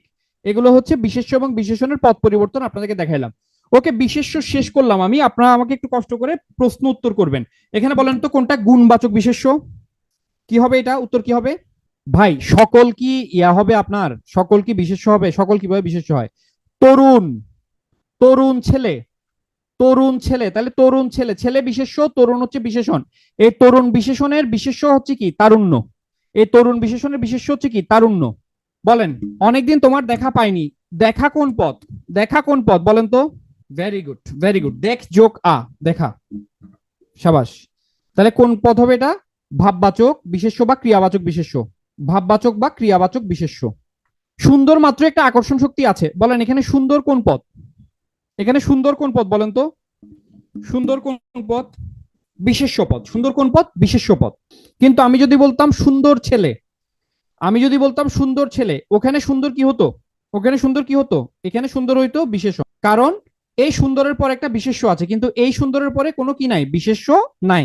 কোনটা বিশেষণ হবে না? এইটা সুন্দর, এইটা, এটা অবশ্যই বিশেষণ না, এটা বিশেষ্য। আচ্ছা, খুব ভালো কথা। তাহলে স্যার এটা তো এটা আরেকটু ক্লিয়ার করে দিতে পারলে ভালো হইতো, অর্থাৎ আমি এই জিনিসটা, আচ্ছা আরেকটু ক্লিয়ার করে দিই বিষয়টা, কেমন? এটাকে বলা হচ্ছে একই পদের ভিন্ন ভিন্ন ব্যবহার। বলেন ভালো ছেলে, এখানে ভালো কোন পদ? ভালো ছেলে এখানে ভালো কোন পদ বলেন? অ্যাডজেক্টিভ। ভালো হচ্ছে বিশেষণ পদ, কেমন? ভালো হচ্ছে বিশেষণ পদ। আচ্ছা, এখন যদি আমি বলি আপন ভালো পাগলেও বুঝে, আপন ভালো পাগলেও বুঝে, আপন ভালো পাগলেও বুঝে, এখানে ভালো কোন পদ? এখানে ভালো কোন পদ? এখানে ভালো হচ্ছে নাউন। আপন ভালো, নিজের ভালো, এখানে ভালো হচ্ছে অবশ্যই নাউন। আমি কি বুঝাতে পারছি? তার মানে ভালো পদটা একটা জায়গাতে বিশেষণ আর একটা জায়গাতে বিশেষ্য হিসেবে কাজ করছে। এটা কি বুঝছি কিনা সবাই? বলেন, এটা একটু আগে বললাম কি হবে? এটা উত্তর কি হবে? আমি কি একতা পড়াইছি একটু আগে? কি পড়াইছি? একক বা ঐক্য। ভেরি গুড, এটা গেল। এবার আসেন সর্বনাম পদ। বিশেষের পরিবর্তে যা ব্যবহৃত সেটা হচ্ছে সর্বনাম পদ। সর্বনাম পদ কত প্রকার? পরীক্ষাতে আসতে পারে। সর্বনাম পদ কত প্রকার? সর্বনাম পদ হচ্ছে 9 প্রকার। কত প্রকার? 9 প্রকার। সর্বনাম পদ 9 প্রকার, এটা ভালো করে মনে রাখবেন। সর্বনাম মানে বিশেষের পরিবর্তে যেটা ব্যবহৃত হয়। এখানে খেয়াল করেন, এখানে একটু খেয়াল করে দেখেন ক্লাসিফিকেশনটা। 9 ধরনের ক্লাসিফিকেশন দেখাইছি, দেখেন। ব্যক্তিবাচক, আমি, আমরা, তুমি, তোমরা, সে, তারা, তাহারা, এগুলো হচ্ছে ব্যক্তিবাচক বা পুরুষবাচক সর্বনাম। আত্মবাচক সর্বনাম, এটা থেকে পরীক্ষাতে আসতে পারে, আত্মবাচক সর্বনাম আসতে পারে। এক্সাম্পল গুলো ভালো করে দেখেন। স্বয়ং, নিজ, খোদ, আপনি। স্বয়ং, নিজ, খোদ, আপনি, এটা হচ্ছে আত্মবাচক। আত্ম মানে হচ্ছে নিজ, নিজ বাচক আর কি, নিজেকে বোঝাচ্ছে। নির্দেশক সর্বনাম দেখেন, নির্দেশক সর্বনাম হচ্ছে এটা। এখন নির্দেশক সর্বনামটাকে আসলে দুই ভাগে ভাগ করা যায়, একটা হচ্ছে নিকট, নিকটবাচক, আর একটা হচ্ছে দূরত্ববাচক। এখানে বলেন তো, খোদ মানে নিজ আর কি, খোদ মানে হচ্ছে নিজ, খোদ মানে নিজ। এখন দেখেন নির্দেশক, নির্দেশকটা হচ্ছে দুই ভাবে হইতে পারে, একটা হচ্ছে নিকট, একটা হচ্ছে দূরত্ব। এখানে বলেন নিকট কোনটা, দূরত্ব কোনটা। দেখেন এই ছেলে তার মানে আমার কাছে আছে, ওই ছেলে মানে সে আমার কাছে নাই। তার মানে এই এ দিয়ে যেগুলো আছে এগুলো হচ্ছে সবগুলা কি নির্দেশকের মধ্যে নিকটবাচক, আর ওই দিয়ে যেগুলো আছে এগুলো হচ্ছে দূরত্ববাচক। ঠিক আছে। অনির্দিষ্টবাচক সর্বনাম হচ্ছে দেখেন কোনো, কেহ, কেউ, কিছু, এটা। সাকল্যবাচক সর্বনাম দেখেন, সাকল্যবাচক সর্বনাম যেটা, বা সকলবাচক সর্বনাম। সাকল্যবাচকের অপর নাম হচ্ছে সকলবাচক সর্বনাম, সবাই, সকলে, হ্যাঁ, সবার, এগুলো হচ্ছে সাকল্যবাচক সর্বনাম। প্রশ্নবাচক সর্বনাম তো আমরা বুঝছি, কে বা এটা দিয়ে প্রশ্ন করলে, কে কি দেয় প্রশ্ন করলে, যেটা পারস্পরিক, আপনা, আপনি, নিজে, নিজে, আপসে, এগুলো হচ্ছে পারস্পরিক সর্বনাম। সাপেক্ষ সর্বনাম হচ্ছে যে, যিনি, যার, তার, যাহারা। ঠিক আছে। যেমন তেমন, যেমন তেমন। ঠিক আছে। তারপর হচ্ছে যা তা। ঠিক আছে। যারা, তারা, এগুলো হচ্ছে সাপেক্ষ সর্বনাম। ঠিক আছে। আহ এটা এটা এটা বাদ দিবেন, এটা মনে রাখবেন, যেমন তেমন, যা তা, যারা, তারা, এটা। অন্যাদিবাচক সর্বনাম হচ্ছে অন্য, অপর, এগুলা। ঠিক আছে, অন্য, অপর, এগুলা। তাবৎ মানে হচ্ছে যাবতীয়। মনে করেন আপনি কোনো একটা ছেলেকে ভালোবাসেন বা আপনি কোনো একটা মেয়েকে ভালোবাসেন, তার সামনে গিয়ে আপনি বলতেছেন, তোমার জন্য তাবৎ পৃথিবী আমি নিয়ে আসতে পারবো, তোমার সামনে তাবৎ পৃথিবী আমি উপস্থাপন করতে পারবো তোমার সামনে। মানে তাবৎ মানে কি, সম্পূর্ণ। যদিও পারবেন না, মানে ভুগি ঝুঁকি বোঝানো আর কি। ওই মানুষ তো প্রেমে বলে বোকাশোকা হয়ে যায়, তখন যা বলে তাই বিশ্বাস করে, এই আর কি। তো তাবৎ মানে হচ্ছে যা আছে সব। ঠিক আছে। আপসে মানে হচ্ছে আপনা আপনি। ভাই আপসে শব্দটা আপনারা পড়েন নাই? আপসে শব্দটা পড়েন নাই? আরে তুমি কেমনে এ প্লাস পাইলা? আরে আপসে পাই গেছি, মানে আপনা আপনি পাই গেছি, নিজে নিজেই হয়ে গেছে আর কি। ওকে। তাহলে সর্বনাম গেল। এখন দেখেন সর্বনামের মধ্যে প্রথম যেটা ছিল ব্যক্তিবাচক সর্বনাম। এই ব্যক্তিবাচক সর্বনামটা তিনটা হয়, একটা হচ্ছে বক্তা পক্ষ, একটা হচ্ছে শ্রোতা পক্ষ পক্ষ, একটা হচ্ছে অন্য পক্ষ, অন্য পক্ষ আর কি। বক্তা পক্ষ মানে আমি বলতেছি, আমি বক্তা, আপনি শুনতেছেন, আপনি শ্রোতা। ওদিকে আপনাদের মনে করেন পিটুয়ের টেকনিক্যাল টিম এসে বসে আছে, ক্লাস কখন শেষ হবে, স্লাইডটা নিয়ে কখন এডিট করবে, এটা তার মানে ওনারা হচ্ছে অন্য পক্ষ। ঠিক আছে। তার মানে বক্তা পক্ষ, শ্রোতা পক্ষ, অন্য পক্ষ। ঠিক আছে, ক্লিয়ার? ওই সাপেক্ষ সর্বনাম তো বললাম, যত তত, এগুলা, এটা দেখাইছি, এটা আর দরকার নাই। এবার দেখেন পুরুষ। ও স্যার পড়াইতেছেন পদ, এখানের মধ্যে আবার পুরুষ, নারী, এগুলো কেন আসছে? পুরুষ মানে আমরা জানি ইংরেজিতে পার্সন বলে, এগুলো আবার কেন আসলো ভাই? এই যে পার্সন, পার্সন মানে আমরা কোনটা বলি, হি, শি, আই, এগুলাকেই তো বলি, তাই না? তার মানে এগুলা কিসের পরিবর্তে বসে? নাউনের পরিবর্তে বসে না? তার মানে প্রোনাউন বা সর্বনামের সাথেই হচ্ছে এদের কাজ। কেমন? প্রোনাউন বা সর্বনামের সাথে এদের কাজ।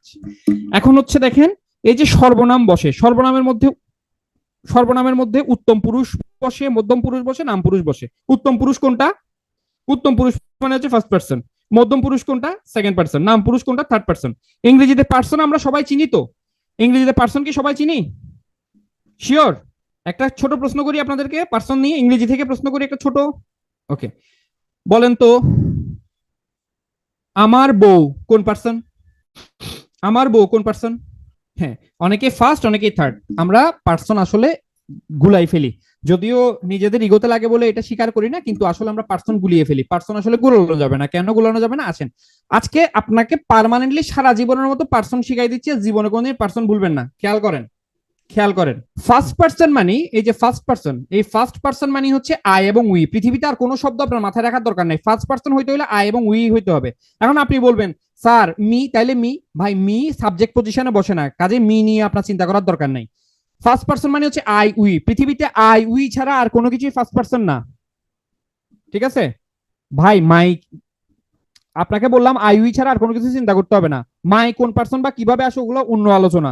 আপনাকে যেটা বললাম এটা মাথায় রাখেন, আই উই ছাড়া আর কোনো কিছু ফার্স্ট পার্সন হিসেবে চিন্তা করতে হবে না। সেকেন্ড পার্সন, ইউ ছাড়া পৃথিবীতে আর কোনো কিছুকে সেকেন্ড পার্সন হিসেবে চিন্তা করতে হবে না। আই, উই এবং ইউ ছাড়া পৃথিবীতে আর যা কিছু আছে সব থার্ড পারসন। এবার বলেন মাই, মাই কি হবে?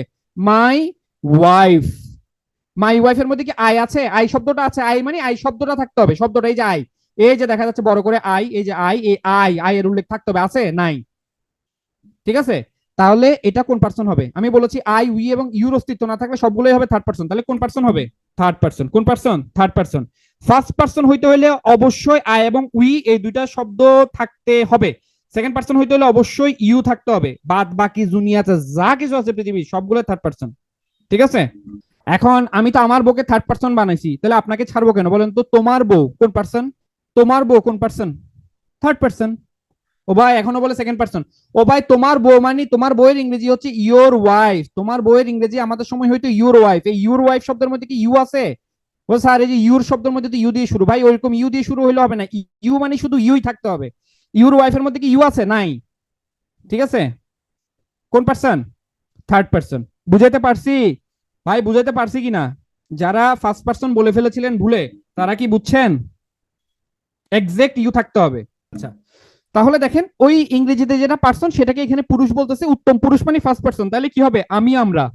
অবশ্যই বউ থার্ড পার্সন, জামাই থার্ড পার্সন। দেখেন আমি ফার্স্ট পার্সন, আমার চোখ, নাক, কান, গলা, মাথা, বউ। আমার তো জামাই হবে না, তাহলে মানে আমার পোলা, আমার মাইয়া, আমার পোলার বউ, আমার পোলার বউয়ের বউ, মানে এগুলো যা কিছু আছে সব কিছুই হচ্ছে কোন পার্সনে যাবে? থার্ড পার্সনে যাবে, শুধু আমি ফার্স্ট পার্সন। ঠিক আছে, ওকে ওকে ওকে। তাহলে দেখেন সর্বনাম। হ্যাঁ জামাই থার্ড পার্সন, জামাই থার্ড পার্সন, টেনশন করে নাই। বউ জামাই আলোচনা বাদ, এখন আমার অনেকগুলো স্লাইড বাকি, এখনো শেষ করতে হবে। তাহলে দেখেন পুরুষ ভেদে ক্রিয়ার রূপ পার্থক্য দেখা যায়, বিশেষণ ও অব্যয়পদের পুরুষ ভেদ হয় না। খুব ভালো করে খেয়াল করে দেখেন। এই স্লাইডটা বুঝছেন কিনা দেখেন। স্যার বুঝি নাই, একটু বুঝাই দেন। ওকে বুঝাচ্ছি। আমি খাই। কি খাই? ভাত, আরো ডট ডট ডট ডট যা চিন্তা আপনার ইচ্ছা বুঝাইতে পারেন। তুমি, তুমি কি খাই লিখি নাকি খাও লিখি? তুমি খাও লিখি। তার মানে দেখেন এটা ক্রিয়াপদ না? ক্রিয়াপদ কি হইলো? ক্রিয়াপদ দেখেন, এই যে দেখেন পুরুষ চেঞ্জ হয়েছে। আমি এটা ছিল উত্তম পুরুষ মানে ফার্স্ট পার্সন, তুমি এটা মধ্যম পুরুষ, তাহলে পুরুষ চেঞ্জ হয়েছে, ক্রিয়ার রূপ চেঞ্জ হয়েছে। হয়েছে কি হয় নাই? হয়েছে কি হয় নাই? হয়েছে। তার মানে পুরুষ ভেদে ক্রিয়ার রূপ বদলে যায়। ঠিক আছে, পুরুষ ভেদে ক্রিয়ার রূপ বদলে যায়, কিন্তু বিশেষণের ক্ষেত্রে সেটা হয় না। যেমন তুমি সুন্দর, আমিও সুন্দর। তুমি সুন্দর, এখন আমি কি আমার ক্ষেত্রে আমি সুন্দরী বলবো? আমি তো পুরুষ, আমিও তো নিজেকে কি বলবো? সুন্দরী বলবো। তাহলে দেখেন একই আছে, আছে না? তার মানে বিশেষণের ক্ষেত্রে কি হয় না? পুরুষ ভেদ হয় না। পুরুষ ভেদ হয় কিসের সাথে? ক্রিয়ার সাথে। ভাই বুঝাইতে পারছি এতটুকু? এতটুকুই বুঝছি। আচ্ছা যাই, এটাতে মানুষ ভুল করে। দেখেন আমার ক্ষেত্রে হচ্ছে আমি যাই, যখন ফার্স্ট পার্সন থাকবে তখন রস্যই হবে, আর যখন সে হবে, থার্ড পার্সন হবে, তখন অন্তস্তীয় হবে, রস্যই হবে না। ঠিক আছে, এখন বলেন প্রশ্নবাচক সর্বনাম কোনটা হবে? বলেন এখানে প্রশ্নবাচক সর্বনাম কোনটা? কবে। ঠিক আছে, স্বয়ংটা কি ধরনের ছিল? স্বয়ংটা কি ধরনের সর্বনাম ছিল? স্বয়ং ছিল কি ধরনের সর্বনাম? আত্মবাচক। আত্ম। সকল হচ্ছে সকলবাচক বা সাকল্যবাচক। এটি হচ্ছে কি নির্দেশক সর্বনাম, তাই না? নির্দেশক সর্বনাম। আর কবে এটাই হচ্ছে প্রশ্নবাচক সর্বনাম। ওকে, আসেন বিশেষণ। যে পদ বিশেষ্য সর্বনাম বা ক্রিয়াপদের দোষ, গুণ, অবস্থা, সংখ্যা, পরিমাণ ইত্যাদি প্রকাশ করে তাকে বিশেষণ পদ বলে। বিশেষণ পদ, বিশেষণ পদ প্রধানত দুই প্রকার। এটা হচ্ছে পুরাতন বই অনুযায়ী। কোন বই অনুযায়ী? এখানে লিখে দিচ্ছি কোন বই অনুযায়ী। পুরাতন। নতুন বই অনুযায়ী আমি স্লাইডে উল্লেখ করেছি, আপনারা স্লাইডেই পেয়ে যাবেন। পুরাতন বই অনুযায়ী বিশেষণ কত প্রকার? দুই প্রকার। পুরাতন বই অনুযায়ী বিশেষণ প্রধানত কত প্রকার? দুই প্রকার। ঠিক আছে, একটা হচ্ছে নাম বিশেষণ, একটা হচ্ছে ভাব বিশেষণ। ভাই নাম বিশেষণ মানে হচ্ছে কি? নাম মানে হচ্ছে বিশেষ্য, তাই না? নাম মানে হচ্ছে বিশেষ্য। তাহলে নাম বিশেষণ দেখেন, যে নাম বিশেষণ কাকে বলে? যে বিশেষণ পদ বিশেষ্য বা সর্বনামের, বিশেষ্য যা, বিশেষের পরিবর্তে যা ব্যবহৃত তাই তো সর্বনাম, সো দুটাই সেম। যে বিশেষণ পদ বিশেষ্য বা সর্বনাম পদকে বিশেষিত করে তাকে নাম বিশেষণ বলে। কি বিশেষণ? নাম বিশেষণ। মানে নাম মানে হচ্ছে বিশেষ্যর অস্তিত্ব থাকবে। সর্বনামের বিশেষণ আমরা দেখলাম। নাম বিশেষণকে বিভিন্ন ভাগ, এটা জাস্ট আপনারা একটু গো থ্রু করবেন, এটা একটু গো থ্রু করবেন, এটা আমার বোঝানোর কিছু নাই। যেমন দেখেন এখানে দেখেন পরিমাণবাচক। এই যে পরিমাণবাচক, 1 কেজি চিনি, 3 কিলোমিটার রাস্তা, ঠিক আছে, 10% ভূমি। হ্যাঁ, তাহলে ওটা দেখে আমরা কি করব? ওটা দেখে আমরা পরিমাণবাচকটা কি করব? উল্লেখ করব। ঠিক আছে, পরিমাণবাচকটা উল্লেখ করব। কেমন?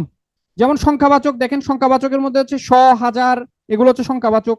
এই যে এখানে শ, হাজার আছে, হাজার লোক, তাহলে এটা কিসে যাবে? সংখ্যার মধ্যে যাবে। এটা হচ্ছে সংখ্যাবাচক বিশেষণ। দেখেন কালো মেঘ, এটা হচ্ছে রূপে যাবে, রূপবাচক বিশেষণ, রূপ। ঠিক আছে। তারপর দেখেন 10 টাকা, 10, ঠিক আছে, এটাও কিসে যাচ্ছে, সংখ্যাতে যাচ্ছে। আর 3 কিলোমিটার, এটা হচ্ছে পরিমাণ বোঝাচ্ছে, 3 কিলোমিটার এটা হচ্ছে পরিমাণ বোঝাচ্ছে। ওকে, বিশেষণ পদ দুই প্রকার আমরা দেখলাম, একটা হচ্ছে নাম বিশেষণ আর একটা হচ্ছে ভাব বিশেষণ। সাধারণত আসে না, তবে কোনো কারণে যদি চলে আসে সেই জন্য আমার একটু পড়ে রাখতে হবে।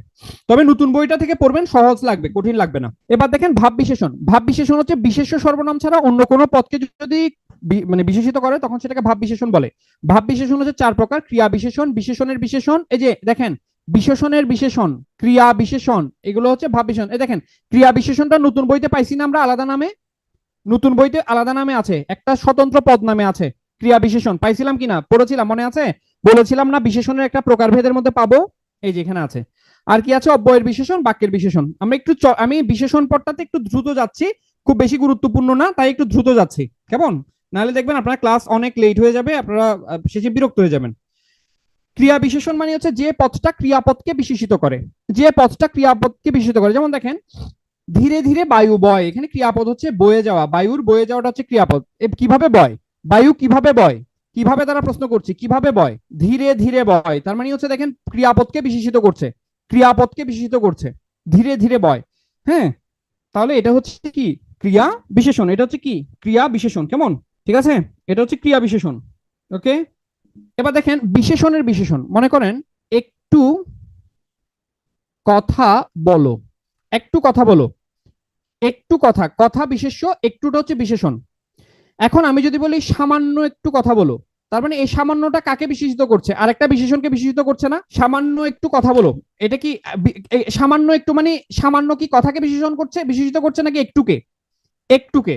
তার মানে যে বিশেষণ পদটা তার আরেকটা বিশেষণকে কি করে, বিশেষায়িত করে, তাকে বিশেষণের বিশেষণ বলে, কেমন? যেমন মনে করেন এ ব্যাপারে আমি লজ্জিত, ঠিক আছে। এখন যদি বলে অনেক আমি বেশি লজ্জিত, আমি বেশি লজ্জিত, ঠিক আছে। তাহলে বেশি লজ্জিত, বেশি কোন পদ বলেন তো? বেশি কোন পদ? বিশেষণ না? কতটুক লজ্জিত সেটা বোঝাচ্ছে, তাহলে বেশি কি পদ, বিশেষণ কিনা? এখন দেখেন আমি যদি আবার বলি খুব বেশি লজ্জিত, তার মানে খুবটা কাকে বিশেষিত করছে? বেশি কেনা, বেশি কেনা। তাহলে এই যে খুব, এটা কাকে বিশেষিত, তাহলে এটা হচ্ছে বিশেষণের বিশেষণ। ওকে, এবার আসেন অব্যয়ের বিশেষণ। অব্যয় পদটা কি? যে পদটাকে কোনো চেঞ্জ করা যায় না, যেমন ধিক, এটার কোনো চেঞ্জ নাই, ধিক এটাকে কোনো চেঞ্জ করা যায় না। এই অব্যয় পদকে যে বিশেষিত করে তাকে বলা হয় অব্যয়ের বিশেষণ। যেমন ধিক তারে শতধিক, তাহলে কতটা ধিক দিছি, শতধিক, এটা হচ্ছে বিশেষণ। কাকে বিশেষিত করছে? অব্যয় পদকে। ধিকটা হচ্ছে একটা অব্যয় পদ। আর বাক্যের বিশেষণ হচ্ছে কখনো কখনো কোনো বিশেষণ পদ পুরো একটা বাক্যকে বিশেষিত করতে পারে। যেমন মনে করেন দুর্ভাগ্যক্রমে আজ সারাদিন ইলেকট্রিসিটি ছিল না। খুব ভালো করে খেয়াল করেন, দুর্ভাগ্যক্রমে এটা কি আজকে বিশেষিত করছে? দুর্ভাগ্যক্রমে এটা কি, ধিক মানে হচ্ছে ঘৃণা দেওয়া আর কি, ঘৃণা জানানো, ঠিক আছে। আচ্ছা, দুর্ভাগ্যক্রমে এটা কি আজকে বিশেষিত করছে? আজ শব্দটাকে বিশেষিত করছে নাকি সারাদিনকে করছে? কোনটাকে করছে না, বরঞ্চ পুরা বাক্যটাকে করছে। তাহলে এটা হচ্ছে বাক্যের বিশেষণ। খুব বেশি গুরুত্বপূর্ণ না, এটা গুরুত্বপূর্ণ, এটা ভালো করে পড়বো আমরা, এটা ভালো করে পড়বো। প্রথমে দেখেন বিশেষণের প্রকারভেদের মধ্যে প্রথম যেটা আছে নীল আকাশ, এটা হচ্ছে বর্ণবাচক বিশেষণ। চালাক ছেলে, ছেলের গুণ বোঝাচ্ছে, তাহলে গুণবাচক বিশেষণ। চলন্ত ট্রেন, তরল পদার্থ, অবস্থাবাচক বিশেষণ। একটু আগে পড়াইছিলাম তরলের বিশেষ্য পদ কি, তরলের বিশেষ্য পদ কি বলেন? তরলের বিশেষ্য পদ কি ছিল? তারল্য। তারপর দেখেন ক্রমবাচক, দেখেন ক্রম, এক, আচ্ছা বলেন তো, 1 2 3 4 5, এগুলো হচ্ছে ক্রম, এগুলোকে কি বলে? ক্রম বলে না? আর পূরণ কি বলে? প্রথম, প্রথম কি কি বলে? দুইয়ের পূরণবাচক কি? দ্বিতীয়। তিনের পূরণবাচক কি? তৃতীয়। চারের হচ্ছে চতুর্থ। তাহলে ক্রম আর পূরণ তো আমরা জানি, ক্রম আর পূরণ জানি তো নাকি? ভাই আমাকে একটু বলেন তো, এটাকে পূরণবাচকে কি বলে, এটাকে পূরণবাচককে কি বলে, এটাকে ক্রমবাচকে কি বলে? আমরা জানি এটাকে ক্রমবাচক বলে 99, 99 হচ্ছে ক্রমবাচক। এখন বলেন তো 99 কে পূরণবাচকে কি বলে? ভেরি গুড, 99তম। কিন্তু এটা 99তম ছাড়া আরো একটা নাম আছে, ওই নামটা কি আমরা জানি? নতুন বাংলা ব্যাকরণ বোর্ড বইতে আছে। নতুন বাংলা, এটা কি আমরা জানি নাকি জানি না? যদি না জানি তাহলে আমি বলে দিচ্ছি, আমরা যদি না জানি তাহলে বলে দিচ্ছি জানি না। খুব ভালো করে মনে রাখবেন, এটা পরীক্ষাতে আসবে। নবনবতিতম, নবনবতিতম। 99 থেকে কি বলবো? নবনবতিতম। মনে থাকবে? 99 এর পূরণবাচক নাম হচ্ছে নবনবতিতম। 90 কে কি বলবো? নবতিতম। 90 কে কি বলবো? নবতিতম। নবতিতম। তো স্যার, এসব আজগুবি পড়ালেখা আপনি কোথায় পাইছেন ভাই? আমার কোনো দোষ নাই রে ভাই, এইসব আজগুবি পড়ালেখা আমি করি নাই। আর এটা হচ্ছে আপনার নতুন বাংলা ব্যাকরণ বোর্ড বইতে আছে। আচ্ছা, আবার বলছি। প্রথম কথা হচ্ছে স্যার, এই কোশ্চেনটা আসলো কেন? এই কোশ্চেনটা আসছে, আমরা বিশেষণের প্রকারভেদের মধ্যে দুটা জিনিস দেখলাম, একটা হচ্ছে ক্রমবাচক বিশেষণ, একটা হচ্ছে পূরণবাচক বিশেষণ। এই ক্রমবাচক এবং পূরণবাচক শব্দগুলো আসে হচ্ছে সংখ্যাবাচক শব্দের ক্লাসিফিকেশন থেকে। ক্রম এবং পূরণ এই দুইটা শব্দ আসছে সংখ্যাবাচক শব্দের ক্লাসিফিকেশন থেকে। তো সংখ্যাবাচক শব্দ চ্যাপ্টারটা নতুন বইতে যদি আপনি দেখেন, ওখানে দেখবেন ক্রমবাচক হচ্ছে 1 2 3 4 5 6 7 8, এগুলো ক্রমবাচক দিছে। পূরণবাচক দিছে হচ্ছে একের পূরণবাচক কি প্রথম, 2 এর হচ্ছে দ্বিতীয়, 3 এর হচ্ছে তৃতীয়, 4 এর হচ্ছে চতুর্থ। 99 এর পূরণবাচক হবে কি? 99তম। 99 এর পূরণবাচক হবে কি? 99তম। তবে এটাকে অপর আরেকটা নাম আছে, সেই নামটা কি? নবতিতম। 9 এর জন্য নব, একটা 9 এর জন্য নব, আরেকটা 9 এর জন্য আরেকটা নব, নবতিতম। তাহলে 90 এর নাম কি দিয়েছে? 90 এর নাম দিয়েছে নবতিতম। আমি কি বুঝাতে পারছি?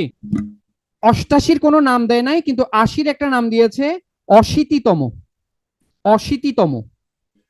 অশীতিতম। ঠিক আছে? অশীতিতম। অশীতিতম। ভাই মনে থাকবে? না, 91-কে আলাদা কোনো নাম দেয় নাই। 91-কে আলাদা কোনো নাম দেয় নাই। 90-কে নবতিতম দিছে। 99-কে নবতিতম দিছে। ঠিক আছে? নতুন বাংলা ব্যাকরণ বোর্ড বই পেজ নম্বর 48 49-এ গেলে কোশ্চেনের আনসার পেয়ে যাবেন। ঠিক আছে? যে স্যার আপনি আন্দাজে বলছেন, মনে একটু দেখি তো আসলে আছে কিনা, দেখে নেন আছে কিনা। তারপর দেখেন পরিমাণবাচক। পরিমাণ মানে হচ্ছে যেটাকে ওয়েট মেশিনে যেটাকে মাপা হয় সেটা হচ্ছে পরিমাণ। উপাদান বাচক মানে হচ্ছে দেখেন বেলে মাটি, এটা মাটির উপাদান বোঝাচ্ছে। প্রশ্নবাচক, এটা পারবো। নির্দিষ্টতা, এটা আমরা অলরেডি পড়ছি। ভাববাচক, খুব ভালো সংবাদ। আর হচ্ছে যে বিধেয় বিশেষণ, লোকটা পাগল। যাই হোক, এটা গেল বিশেষণের প্রকারভেদের মধ্যে। অব্যয় পদ আমরা পড়লে যোজক গুলো চলে আসবে এখানের মধ্যে। অব্যয় পদ দেখেন, যে পদের কোনো ব্যয় বা পরিবর্তন হয় না তাকে অব্যয় পদ বলে। অব্যয় পদে যাওয়ার আগে আমি 3 ধরনের অব্যয় শব্দ দেখব। এই শব্দগুলোকে অব্যয় শব্দ বলে। এগুলো ঝাড়া মুখস্থ করবেন। বাংলা অব্যয় শব্দ হচ্ছে এগুলাকে আর, আবার, ও, হা, না, এগুলো হচ্ছে বাংলা অব্যয় শব্দ। যদি, যথা, সদা, সহসা, এগুলা হচ্ছে তৎসম অব্যয় শব্দ। আর আলবত, বহুত, খুব, খাসা, সাবাস, মাইরি, মারহাবা, এগুলো হচ্ছে বিদেশি অব্যয় শব্দ। ভাই, অব্যয় শব্দগুলা কি বুঝাইতে পারছি? অব্যয় শব্দগুলো কি বুঝাইতে পারছি কিনা?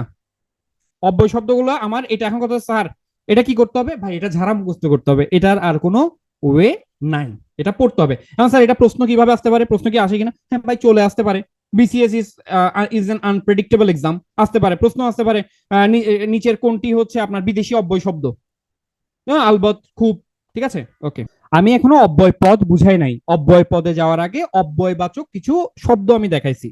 এবার আসেন অব্যয় পদ। অব্যয় পদ 4 প্রকার। ভাই, নতুন বইতে কি অব্যয় পদ আছে? নতুন বাংলা ব্যাকরণ বইতে কি অব্যয় পদ আছে? নতুন বাংলা ব্যাকরণ বইতে কি অব্যয় পদ আছে কিনা?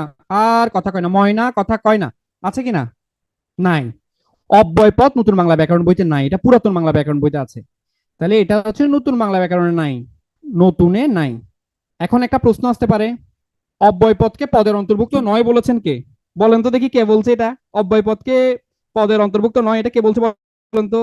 হ্যাঁ, এই যে, যিনি সম্প্রদান কারককে বাতিল করে দিয়েছিল, ওই ভদ্রলোকই এটা এই কাহিনী করে রাখছে। ঠিক আছে, ওকে। উনি আপনাদের আসলে দুঃখ বুঝছে, উনি চিন্তা করছে এদেরকে অব্যয় বাদ দিলে এদের এই পড়াশোনা কমাই দিব। কিন্তু ওই যে বোর্ড বইতে আসলে নতুন আরো কিছু দিয়ে দিছে। অব্যয়টা হচ্ছে যে পদগুলোকে আসলে কোনো চেঞ্জ করা যায় না বা যেটার কোনো পরিবর্তন হয় না, সেগুলোকে অব্যয় বলে। আচ্ছা, এবার দেখেন অব্যয় হচ্ছে 4 প্রকার। একটা হচ্ছে সমুচ্চয়ী অব্যয়, অনন্যয়ী অব্যয়, অনুসর্গ অব্যয়, পদাম্বয়ী অব্যয়। এখন কথা হচ্ছে স্যার নতুন বইতে তাইলে কি আছে? ওই যে নতুন বইতে আমরা একটা নাম পাইছি না, যোজক। এই যোজক হচ্ছে সমুচ্চয়ী অব্যয়ের অপর নাম। অনন্যয়ী অব্যয় পাইছি, এটাকে নতুন বইতে নাম দিয়েছে আবেগ। বাঙালির আবেগ বেশি তো তাই।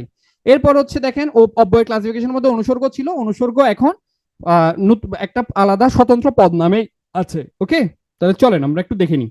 এটাতে যাওয়ার আগে আমাকে একটু বলেন অব্যয় পদ কত প্রকার? অব্যয় পদ কত প্রকার একটু বলেন তো। 4 প্রকারের নাম, অব্যয় পদের 4 প্রকার নামগুলো একটু বলে ফেলি। অব্যয় পদের 4 প্রকারের নামগুলো একটু বলে ফেলি, নাহলে পরে যে আপনি বলবেন ভাই একটু পড়াইতেছেন বুঝতেছি না। অব্যয় পদ 4 প্রকার কি কি? সমুচ্চয়ী, অনন্যয়ী, অনুসর্গ, পদাম্বয়ী। সমুচ্চয়ী, অনন্যয়ী, অনুসর্গ, পদাম্বয়ী। সমুচ্চয়ী, অনন্যয়ী, অনুসর্গ, পদাম্বয়ী। আপাতত যোজক আবেগ মনে রাখার দরকার নাই। যোজক আবেগ আপাতত মনে রাখার দরকার নেই। আগে পুরাতন বই অনুযায়ী কি কি আছে দেখি। সমুচ্চয়ী, অনন্যয়ী, অনুসর্গ এবং পদাম্বয়ী। ওকে, আসেন ভাই। ক্লাস কি দ্রুত হচ্ছে? বুঝতেছেন না এরকম কি আছেন? ভাই আমার খুব ভয় লাগে আপনাদেরকে, ঠিক আছে? আমি খুব ভয় পাই আপনাদের, মানে আপনারা বুঝেন না বা আহ, আমার মনে হয় আপনাদের ক্ষতি করতেছি কিনা এটা এই ভয়ে থাকি। আচ্ছা যাই হোক, সমুচ্চয় অব্যয়। আচ্ছা সমুচ্চয় বলছে অব্যয়ের প্রকারভেদে প্রথমটা, সমুচ্চয় বলছে অব্যয়ের প্রকারভেদে প্রথমটা। এই সমুচ্চয় অব্যয়ের অপর নাম হচ্ছে যোজক, সমুচ্চয় অব্যয়ের অপর নাম হচ্ছে যোজক। এই সমুচ্চয় অব্যয় আবার তিন প্রকার, একটা হচ্ছে সংযোজন, বিয়োজন বা সংকোচন। সমুচ্চয় অব্যয়টা কি? একটা বাক্যের সাথে একটা বাক্যের বা একটা শব্দের সাথে আরেকটা শব্দের যে সংযোগ স্থাপন করে, সংযোগ স্থাপন করলে সেটাকে কি, সম্পর্ক স্থাপন করলে সেটাকে কি বলা হবে?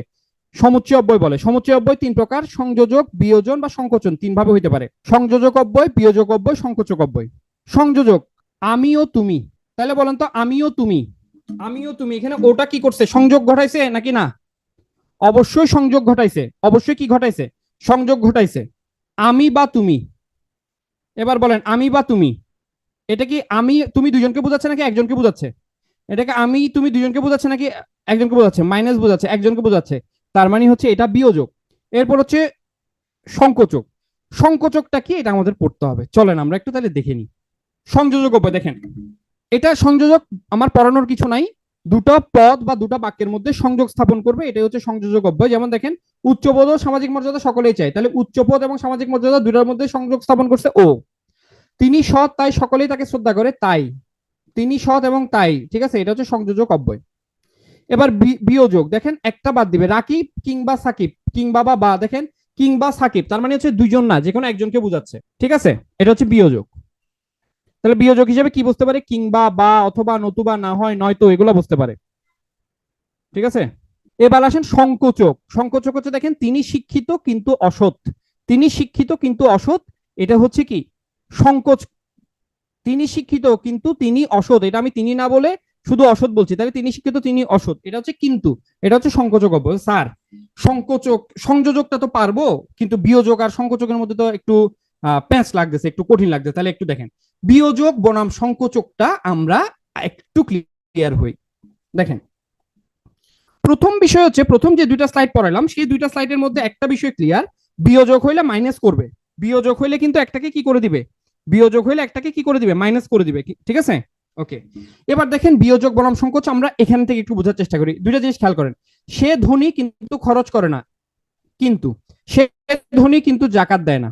দুটা জিনিস দেখেন, সে ধনী, তার কাছে টাকা আছে, সে চাইলে টাকা খরচ করতে পারে, চাইলে টাকা খরচ নাও করতে পারে। বলেন এখানে কি কোনো জোর দেওয়ার কোনো কিছু আছে? মানে এটা তো তার ইচ্ছা, এই ধনীর ইচ্ছা, তাই না? এটা তো তার ইচ্ছা। এটাকে ধর্মীয় দিক থেকে বা কোনো দিক থেকে কি নিষিদ্ধ যে সে টাকা খরচ করেন, এটা নিষেধ, এরকম কি কিছু আছে? ঠিক আছে, সে ধনী কিন্তু খরচ করেন। এখানে এখানে দেখেন, এটা কি তার ইচ্ছা না? এটা কি ইচ্ছা কিনা নাকি ম্যান্ডেটরি? ভাই ও তো তুই টাকা কামাইছিস কেন ভাই, তুই অপরাধ করছিস, তোর তো টাকা খরচ করতে হবে, এটা কি কোনো নিউটনের ল আছে এরকম? না তুই তাহলে ইচ্ছা।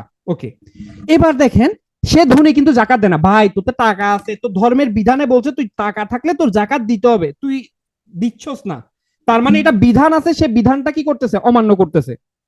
তাহলে দেখেন, প্রথমটা হচ্ছে কর্তার ইচ্ছা অনিচ্ছার উপর ডিপেন্ড করে। দুটো জিনিস খেয়াল করেন, প্রথমটা হচ্ছে আমি চাইলে খরচ করতেও পারি নাও করতে পারি, তাহলে ইচ্ছার উপর ডিপেন্ড করে।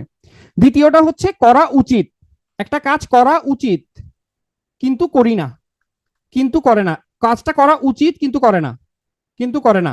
যদি কোনো কিছু উচিত থাকে কিন্তু করে না বুঝায়, তখন সেটা হবে সংকোচক। আর যদি করা না করাটা ইচ্ছার উপর ডিপেন্ড করে, তখন সেটা হবে বিয়োজক। আমি কি বুঝাইতে পারছি নাকি পারি নাই? আমি কি বুঝাইতে পারছি নাকি পারি নাই একটু বলবেন, বুঝছি কিনা বুঝি নাই। একটা কাজ থাকবে, ঠিক আছে, সেই কাজটা আপনি করতেও পারেন নাও করতে পারেন, যদি এরকম সিচুয়েশন বুঝায় তখন হচ্ছে বিয়োজক।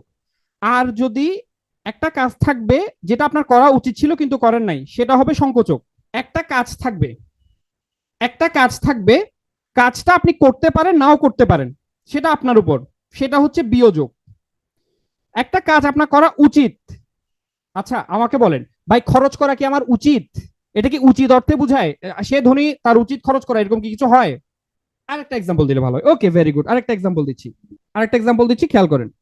তিনি মনে করেন সে হজ করেছে অথচ নামাজ পড়ে না, সে হজ করেছে অথচ নামাজ পড়ে না। এখন বলেন, হজ করে আসলে আপনার কি নামাজ পড়া উচিত নাকি উচিত না? সে হজ করেছে কিন্তু নামাজ পড়ে না, এটা কি উচিত নাকি উচিত না? উচিত। তাহলে উচিত, উচিত অর্থে কোন অব্যয় হয় বলেন, উচিত অর্থে কোন অব্যয় হয়, উচিত অর্থে কোন অব্যয় হয়, তাহলে এখানে অতচ্ছটা কি হবে, অতচ্ছটা সংকোচক অব্যয় হবে, কি অব্যয় হবে, সংকোচক। ঠিক আছে, ওকে। শুনেন, এইটা হচ্ছে কখন ভাই, একটু আমি আপনাদেরকে একটু ক্লিয়ার করে দিই, জিনিসটা একটু ক্লিয়ার করে দিই। দেখেন, যদি আপনার এগুলো থাকে, যদি কিংবা বা অথবা নতুবা না হয় নয়তো এগুলো যদি থাকে, তাইলে তো বিয়োজক হবেই, এটা নিয়ে টেনশন করার কোনো কিছু নাই। কিন্তু সংকোচকের যে আপনার হচ্ছে কনজাংশন গুলো আছে, সংকোচকের যে কনজাংশন গুলো আছে, ওই কনজাংশন গুলা দিয়েও কিন্তু অনেক সময় কি দেখা যায়, বিয়োজক দেখা যায়। তখন আপনার এই ট্রিক্সটা মাথায় রাখতে হবে। আমি কি বুঝাতে পারছি? কিন্তু, বরং, তথাপি, যদ্যপি, এভাবে। ঠিক আছে, ক্লিয়ার কিনা? ঠিক আছে, ওকে। এবার পরেরটা যাচ্ছে অনন্যই অব্যয়, মানে হচ্ছে আবেগ অনুভূতি বুঝাবে, আবেগ অনুভূতি বুঝালে সেটা হচ্ছে অনন্যই অব্যয় বুঝায়। মরি মরি কি সুন্দর সকাল। আচ্ছা, অনন্যই অব্যয়কে নতুন বইতে কি নাম দিয়েছে বলেন তো? অনন্যই অব্যয়কে নতুন বইতে কি নাম দিয়েছে? আবেগ। অনন্যই অব্যয়কে নতুন বইতে কি নাম দিয়েছে? আবেগ। তাহলে এগুলো কিসের চিহ্ন? আবেগের চিহ্ন না আবেগের চিহ্ন। এটা ছাড়া হচ্ছে পুরাতন বইতে অনুসর্গ অব্যয় ছিল, অনুসর্গ আমরা আলাদা, আমি একটা পেজ দেখাই দিব আপনাকে। এরপর দেখেন অনুকার অব্যয়, অনুকার অব্যয়, অনুকার অব্যয় দেখেন, অনুকার অব্যয় হচ্ছে কোনো কিছুর ডাক, কোনো কিছুর আওয়াজ। অনুকার অব্যয়ের অপর নাম হচ্ছে ধন্যাত্মক অব্যয়। দেখেন, এগুলো কিসের ধ্বনি কি এটা একটু মনে রাখবেন। ক্রিয়াপদ, ক্রিয়াপদে যাওয়ার আগে আমি একটা কথা আপনাদেরকে বলি। আপনাদেরকে আমি বলেছিলাম না নতুন বই থেকে দুইটা চ্যাপ্টার পড়াবো, এটা কি আরেকটা চ্যাপ্টার আজকে পড়াবো নাকি আগামীকালে আমার ক্লাস আছে ওই চ্যাপ্টারে বুঝিয়ে দিব বলেন? আচ্ছা, আগামীকাল। আচ্ছা, কালকে একটু মনে করেন যে শব্দদ্বিত্ব চ্যাপ্টারটা পড়াই দেওয়ার জন্য। ওকে ওকে, নেক্সট। আচ্ছা, আজকে আমরা জাস্ট ক্রিয়াপদ, আমার লাস্ট পড়া এই ক্রিয়াপদটা একটু পড়াই দিই তাইলেই শেষ। এই ক্রিয়াপদটা, এই ক্রিয়াপদটা একটু পড়াই দিই তাইলেই শেষ হয়ে যাবে, ক্রিয়াপদটা একটু পড়াই দিই তাইলেই শেষ হয়ে যাবে। ঠিক আছে, এই ক্রিয়াপদ পর্যন্ত থাকবো কিনা সবাই? ওকে, ক্রিয়াপদ দেখেন, ক্রিয়াপদ আমরা জানি। দেখেন, ক্রিয়ার ভাব প্রকাশের দিক থেকে ক্রিয়াকে দুই ভাগে ভাগ করা যায়। আর কোনো ইয়া লিখবেন না, আমাকে আর জাস্ট 10 মিনিট সময় দিবেন আপনারা। 10 মিনিট সময় দিবেন, 10 মিনিট ক্লাসে থাকবেন, 10 মিনিট সময় দিবেন। ক্রিয়াপদ থেকে প্রশ্ন আসবেই আজকের দিনে সব লাস্ট। এইটা একটু ধৈর্য ধরে থাকেন, এটাই সবচেয়ে গুরুত্বপূর্ণ। ক্রিয়ার প্রকারভেদ, ভাব প্রকাশের দিক থেকে ক্রিয়াপদ হচ্ছে দুই প্রকার, একটা হচ্ছে সমাপিকা ক্রিয়া আর একটা হচ্ছে অসমাপিকা ক্রিয়া। সমাপিকা ক্রিয়া আর একটা হচ্ছে কি ক্রিয়া, অসমাপিকা ক্রিয়া। ভাব প্রকাশের দিক থেকে সমাপিকা ক্রিয়া আমরা জানি ইংরেজিতে এটাকে ফাইনিট ভার্ব বলে, অসমাপিকা ক্রিয়াকে বলে নন ফাইনিট ভার্ব। দেখেন, বাবু ঘুমাচ্ছে, এটাকে বাক্যটা কমপ্লিট নাকি কমপ্লিট না? অবশ্যই কমপ্লিট সেন্টেন্স। তার মানে এটা হচ্ছে এখানে ক্রিয়াপদটা সমাপিকা ক্রিয়া। সে বিয়ে করে হইতে পারে, সুখে আছে হইতে পারে, অথবা ডিভোর্স দিয়ে দিছে হইতে পারে, ডিভোর্স দিয়েছে হইতে পারে, অনেক কিছু হইতে পারে, তাই না? তাহলে দেখেন, সে বিয়ে করে, এখানে করে ক্রিয়াপদটা কি বাক্যকে কমপ্লিট করেছে? করে নাই। তার মানে এটা হচ্ছে অসমাপিকা ক্রিয়া, এটা হচ্ছে অসমাপিকা ক্রিয়া। কেমন? ওকে, তার মানে আমি অসমাপিকা ক্রিয়া বুঝলাম। এবার কর্মের উপস্থিতির দিক থেকে কর্মপদ মানে অবজেক্টের উপস্থিতির দিক থেকে ক্রিয়াপদ হচ্ছে তিন প্রকার: সকর্মক, অকর্মক এবং দ্বিকর্মক। সকর্মক মানে যেটার কর্মপদ থাকবে, অকর্মক মানে কর্মপদ থাকবে না, দ্বিকর্মক মানে হচ্ছে দুইটা কর্ম থাকবে। যেমন সে কাঁদে, ক্রিয়াপদকে কি বা কাকে দ্বারা প্রশ্ন করলে কর্মপদ পাওয়া যায়। এখন বলেন, কি কাঁদে, কাকে কাঁদে, কোনো প্রশ্ন হয়? হয় না। তার মানে সে কাঁদে, এটা হচ্ছে অকর্মক ক্রিয়া। কিন্তু আমি যদি বলি সে ফুল দিয়েছে, কি দিয়েছে, কি দিয়েছে, কি দ্বারা প্রশ্ন করলে উত্তর কি পাচ্ছি? ফুল। ফুল হচ্ছে কর্মপদ, তার মানে এটা সকর্মক, মানে এই ক্রিয়াপদের কর্ম আছে। এবার আসেন দ্বিকর্মক ক্রিয়া। বাবা মেয়েকে বাইক কিনে দিয়েছে, দিয়েছে, কি দিয়েছে? বাইক দিয়েছে। কাকে দিয়েছে? মেয়েকে দিয়েছে। তার মানে দুইটা কর্মপদ উপস্থিত, তার মানে এটাকে বলা হচ্ছে দ্বিকর্মক ক্রিয়া। কর্মের উপস্থিতির দিক থেকে ক্রিয়াপদ কত প্রকার? কর্মের উপস্থিতির দিক থেকে কত প্রকার? কর্মের উপস্থিতির দিক থেকে ক্রিয়াপদ কত প্রকার? তিন প্রকার। ভাব প্রকাশের দিক থেকে কত প্রকার? ভাব প্রকাশের দিক থেকে কত প্রকার? দুই প্রকার। ভাব প্রকাশের দিক থেকে কত প্রকার? দুই প্রকার, সমাপিকা অসমাপিকা। কর্মের উপস্থিতির দিক থেকে তিন প্রকার: সকর্মক, অকর্মক, দ্বিকর্মক। এইটা কোনো ক্লাসিফিকেশনে পড়ে না, বাট গুরুত্বপূর্ণ। সমধাতুজ কর্ম নামে একটা কর্ম আছে। এই দেখেন, বেশ এক খাওয়া খেয়েছি, বেশ এক ঘুম ঘুমিয়েছি, যেটা কর্মপদ এবং ক্রিয়াপদ একই শব্দ থেকে উৎপত্তি। খেয়েছি, এটা খাওয়া থেকে উৎপত্তি। ঠিক আছে, খাওয়া, খেয়েছি, দুইটাই হচ্ছে একই ক্রিয়া থেকে উৎপত্তি। দেখেন, গঠন অনুসারে ক্রিয়াপদ হচ্ছে 5 প্রকার, এটাই গুরুত্বপূর্ণ পরীক্ষার জন্য। গঠন অনুসারে ক্রিয়াপদ কত প্রকার? 5 প্রকার, এটা পরীক্ষার জন্য গুরুত্বপূর্ণ। আরো স্পেসিফিক ভাবে বললে এখানে হচ্ছে নাম ধাতুর ক্রিয়া এবং মিশ্র ক্রিয়া, এই দুটো থেকে প্রশ্ন আসবে। নাম ধাতুর ক্রিয়া এবং মিশ্র ক্রিয়া, এই দুটো থেকে প্রশ্ন আসবে। তাহলে গঠন অনুসারে ক্রিয়াপদটা একবার পড়াই দিই, তাহলে শেষ হয়ে যাবে। চলেন একটু দেখি। প্রযোজক ক্রিয়া, আপনারা জানেন প্রযোজক ক্রিয়া কি? আচ্ছা, যৌগিক ক্রিয়াটা, আচ্ছা আগে প্রযোজক ক্রিয়াটা দেখাই দিই। প্রযোজক ক্রিয়া দেখেন, মা ছেলেকে বউ দেখাচ্ছেন, সারা জীবন তো পড়ে আসছেন। মা শিশুকে চাঁদ দেখাচ্ছেন, P2 এর কল্যাণে নতুন এক্সাম্পল শিখলেন। মা ছেলেকে কি দেখাচ্ছেন? বউ দেখাচ্ছেন।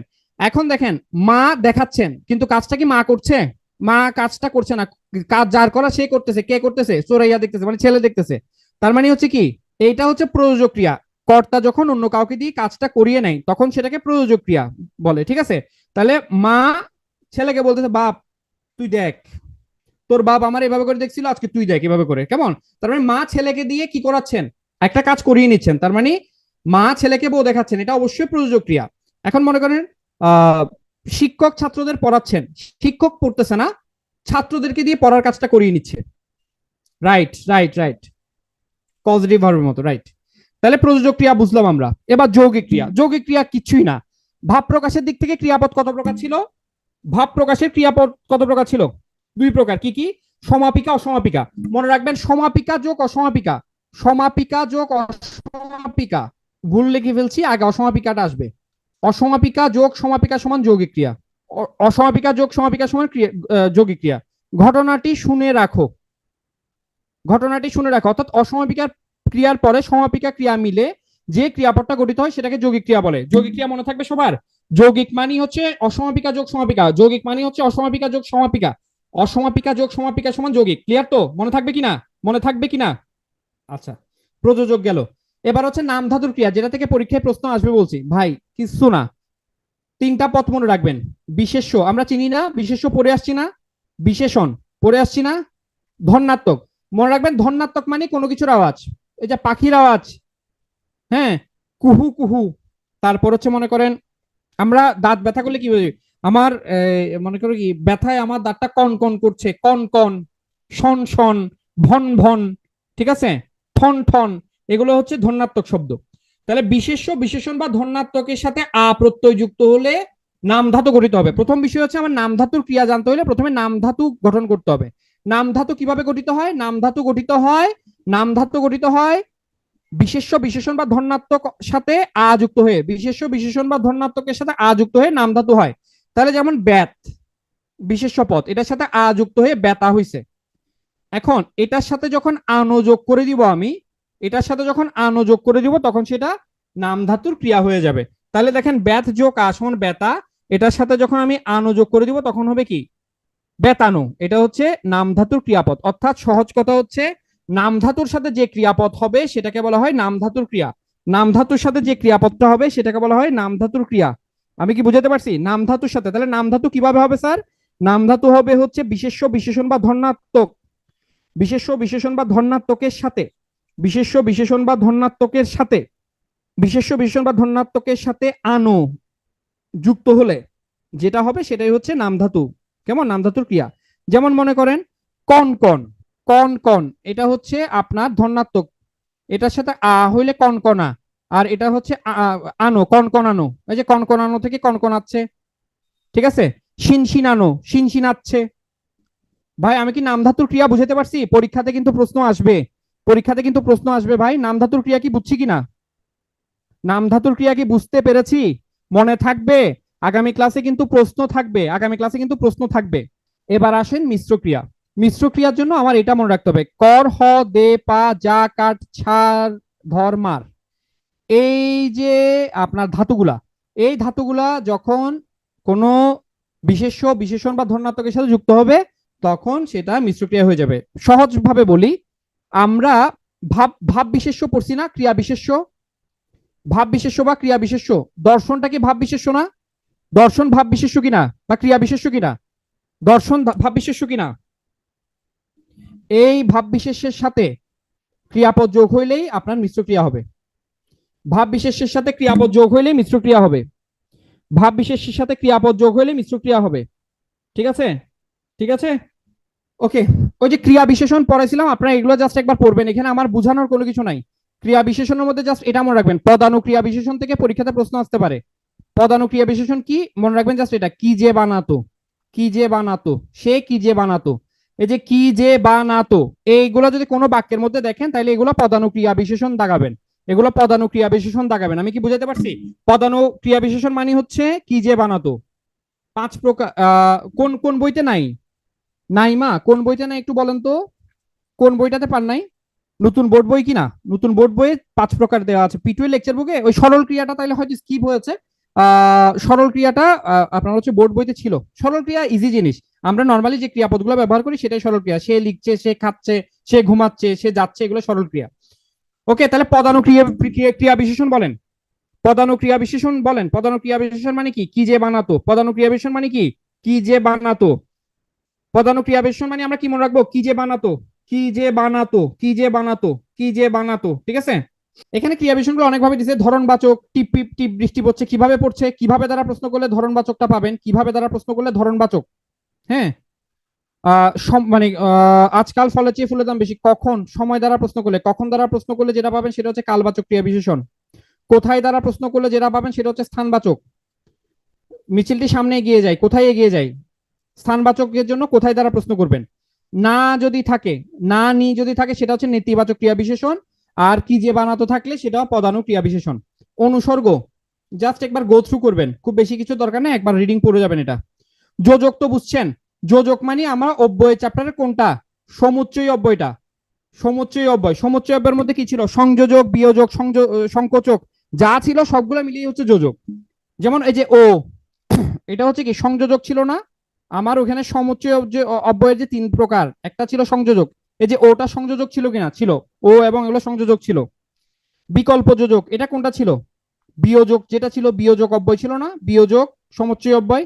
এই যে লাল তারপর হচ্ছে বিরোধ, দেখেন এটা হচ্ছে কোনটা? সংকোচকটা। সংকোচকটা কেমন? আরেকটা আছে কারণ যোজক, আরেকটা হচ্ছে সাপেক্ষ যোজক। ভাই বুঝাতে পারছি? যোজক তো আমরা এর আগের ক্লাসে পড়ছি, এর চেয়ে বেশি বলা দরকার আছে কি? এর চেয়ে আর আর এক্সপ্লেন করার দরকার আছে? আর কি এক্সপ্লেন করার দরকার আছে এটা? না, আমি আরো ইজি ভাবে বললাম। নতুন বইতে যোজকের ক্লাসিফিকেশন দিয়েছে সাধারণ যোজক, যেটা আমার ওখানে হচ্ছে কি সংযোজক যোজকের সাথে মিলে। সমুচ্চয়ী অব্যয়ের প্রকারভেদের মধ্যে সংযোজক অব্যয় ছিল, ওই সংযোজকের সাথে মিলে। বিকল্প অব্যয় যেটা, সেটা হচ্ছে ওখানে বিয়োজক। বিরোধটা হচ্ছে ওখানে সংকোচক। আর এটার সাথে দুটা মনে রাখবেন, কারণ এবং সাপেক্ষ। এটা ছাড়া হচ্ছে আবেগ, পদাময় অব্যয় যেটা আবেগ, ওই যে হ্যাঁ বেশ, এটা সিদ্ধান্ত, প্রশংসা, বিরক্তি, আতঙ্ক, বিস্ময়। করুণা আবেগ, আহা হাই হাই, এগুলো হচ্ছে করুণা আবেগ। থ্যাংক ইউ সো মাচ ভাই। একটা কথা বলি, পদের ক্লাসগুলো খুবই বোরিং ক্লাস।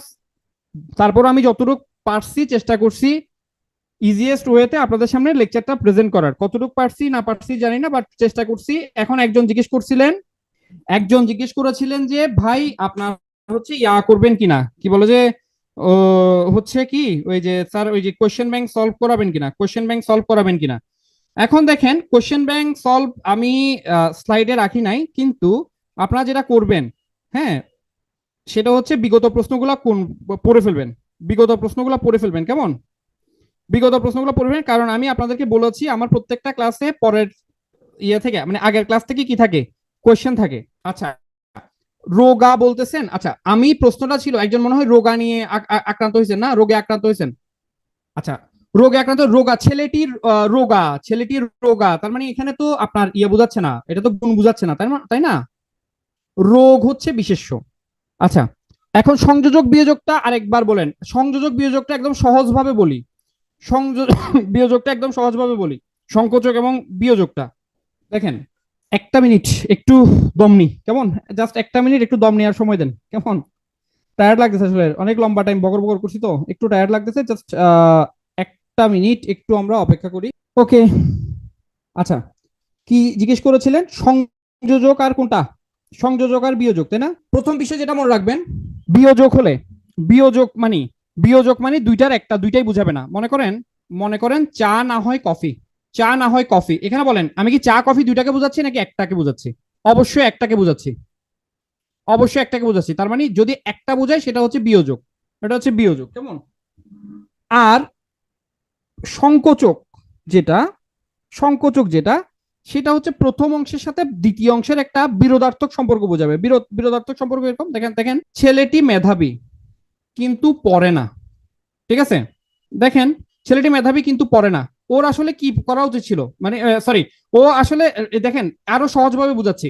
এটা হচ্ছে কিছু জিনিস আছে একদম ম্যান্ডেটরি, মানে যেগুলো হচ্ছে আপনার ইয়ে, আপনার হচ্ছে কি ইউনিভার্সাল ল। ওই ইউনিভার্সাল ল গুলো যদি ইয়ে হয় তখন সেটা হয়ে যাবে হচ্ছে আপনার কি সংকোচক। এখন খেয়াল করেন এই জিনিসটা একটু দেখেন, ছেলেটি মেধাবী কিন্তু পড়ে না। খুব ভালো করে খেয়াল করেন, ছেলেটি মেধাবী, তার উচিত ছিল কি? তার কি উচিত ছিল বলেন? পড়া উচিত ছিল না? কিন্তু সে কি পড়ে? সে কি পড়ে? পড়ে না।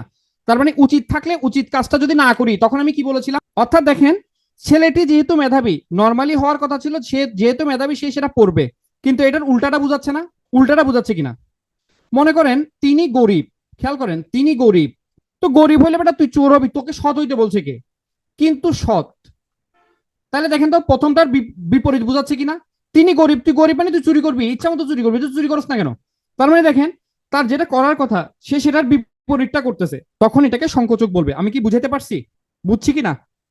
সমধাতুজ কর্মটা, সমধাতুজ কর্ম মানে হচ্ছে, দেখেন মনে করেন আমরা ইংরেজিতে অনেক সময় বলি না, he slept a sound sleep, অথবা সেই এক ঘুম ঘুমিয়েছি, এক ঘুম ঘুমিয়েছি, সেই এক ঘুম ঘুমিয়েছি। খেয়াল করে দেখেন, সে এক, এখানে ক্রিয়াপদ হচ্ছে ঘুমিয়েছি, আর কর্ম হচ্ছে ঘুম। তাহলে কর্ম এবং ক্রিয়া দুটারই উৎপত্তি হচ্ছে ঘুম শব্দটা থেকে। এটাকে বলা হচ্ছে সমধাতুজ কর্ম, যেখানে কর্ম এবং ক্রিয়া দুইটার একই ধাতু থেকে উৎপত্তি। হ্যাঁ, ব্রেক এ লেগ মানে হচ্ছে বেস্ট উইশেস, আপনাদের পা ভাঙতে বলি নাই, পা ভাঙতে বলি নাই, বেস্ট উইশেস দিছি, ঠিক আছে? ঠিক আছে, তাহলে ভালো থাকি সবাই, কেমন? মনে থাকবে তো?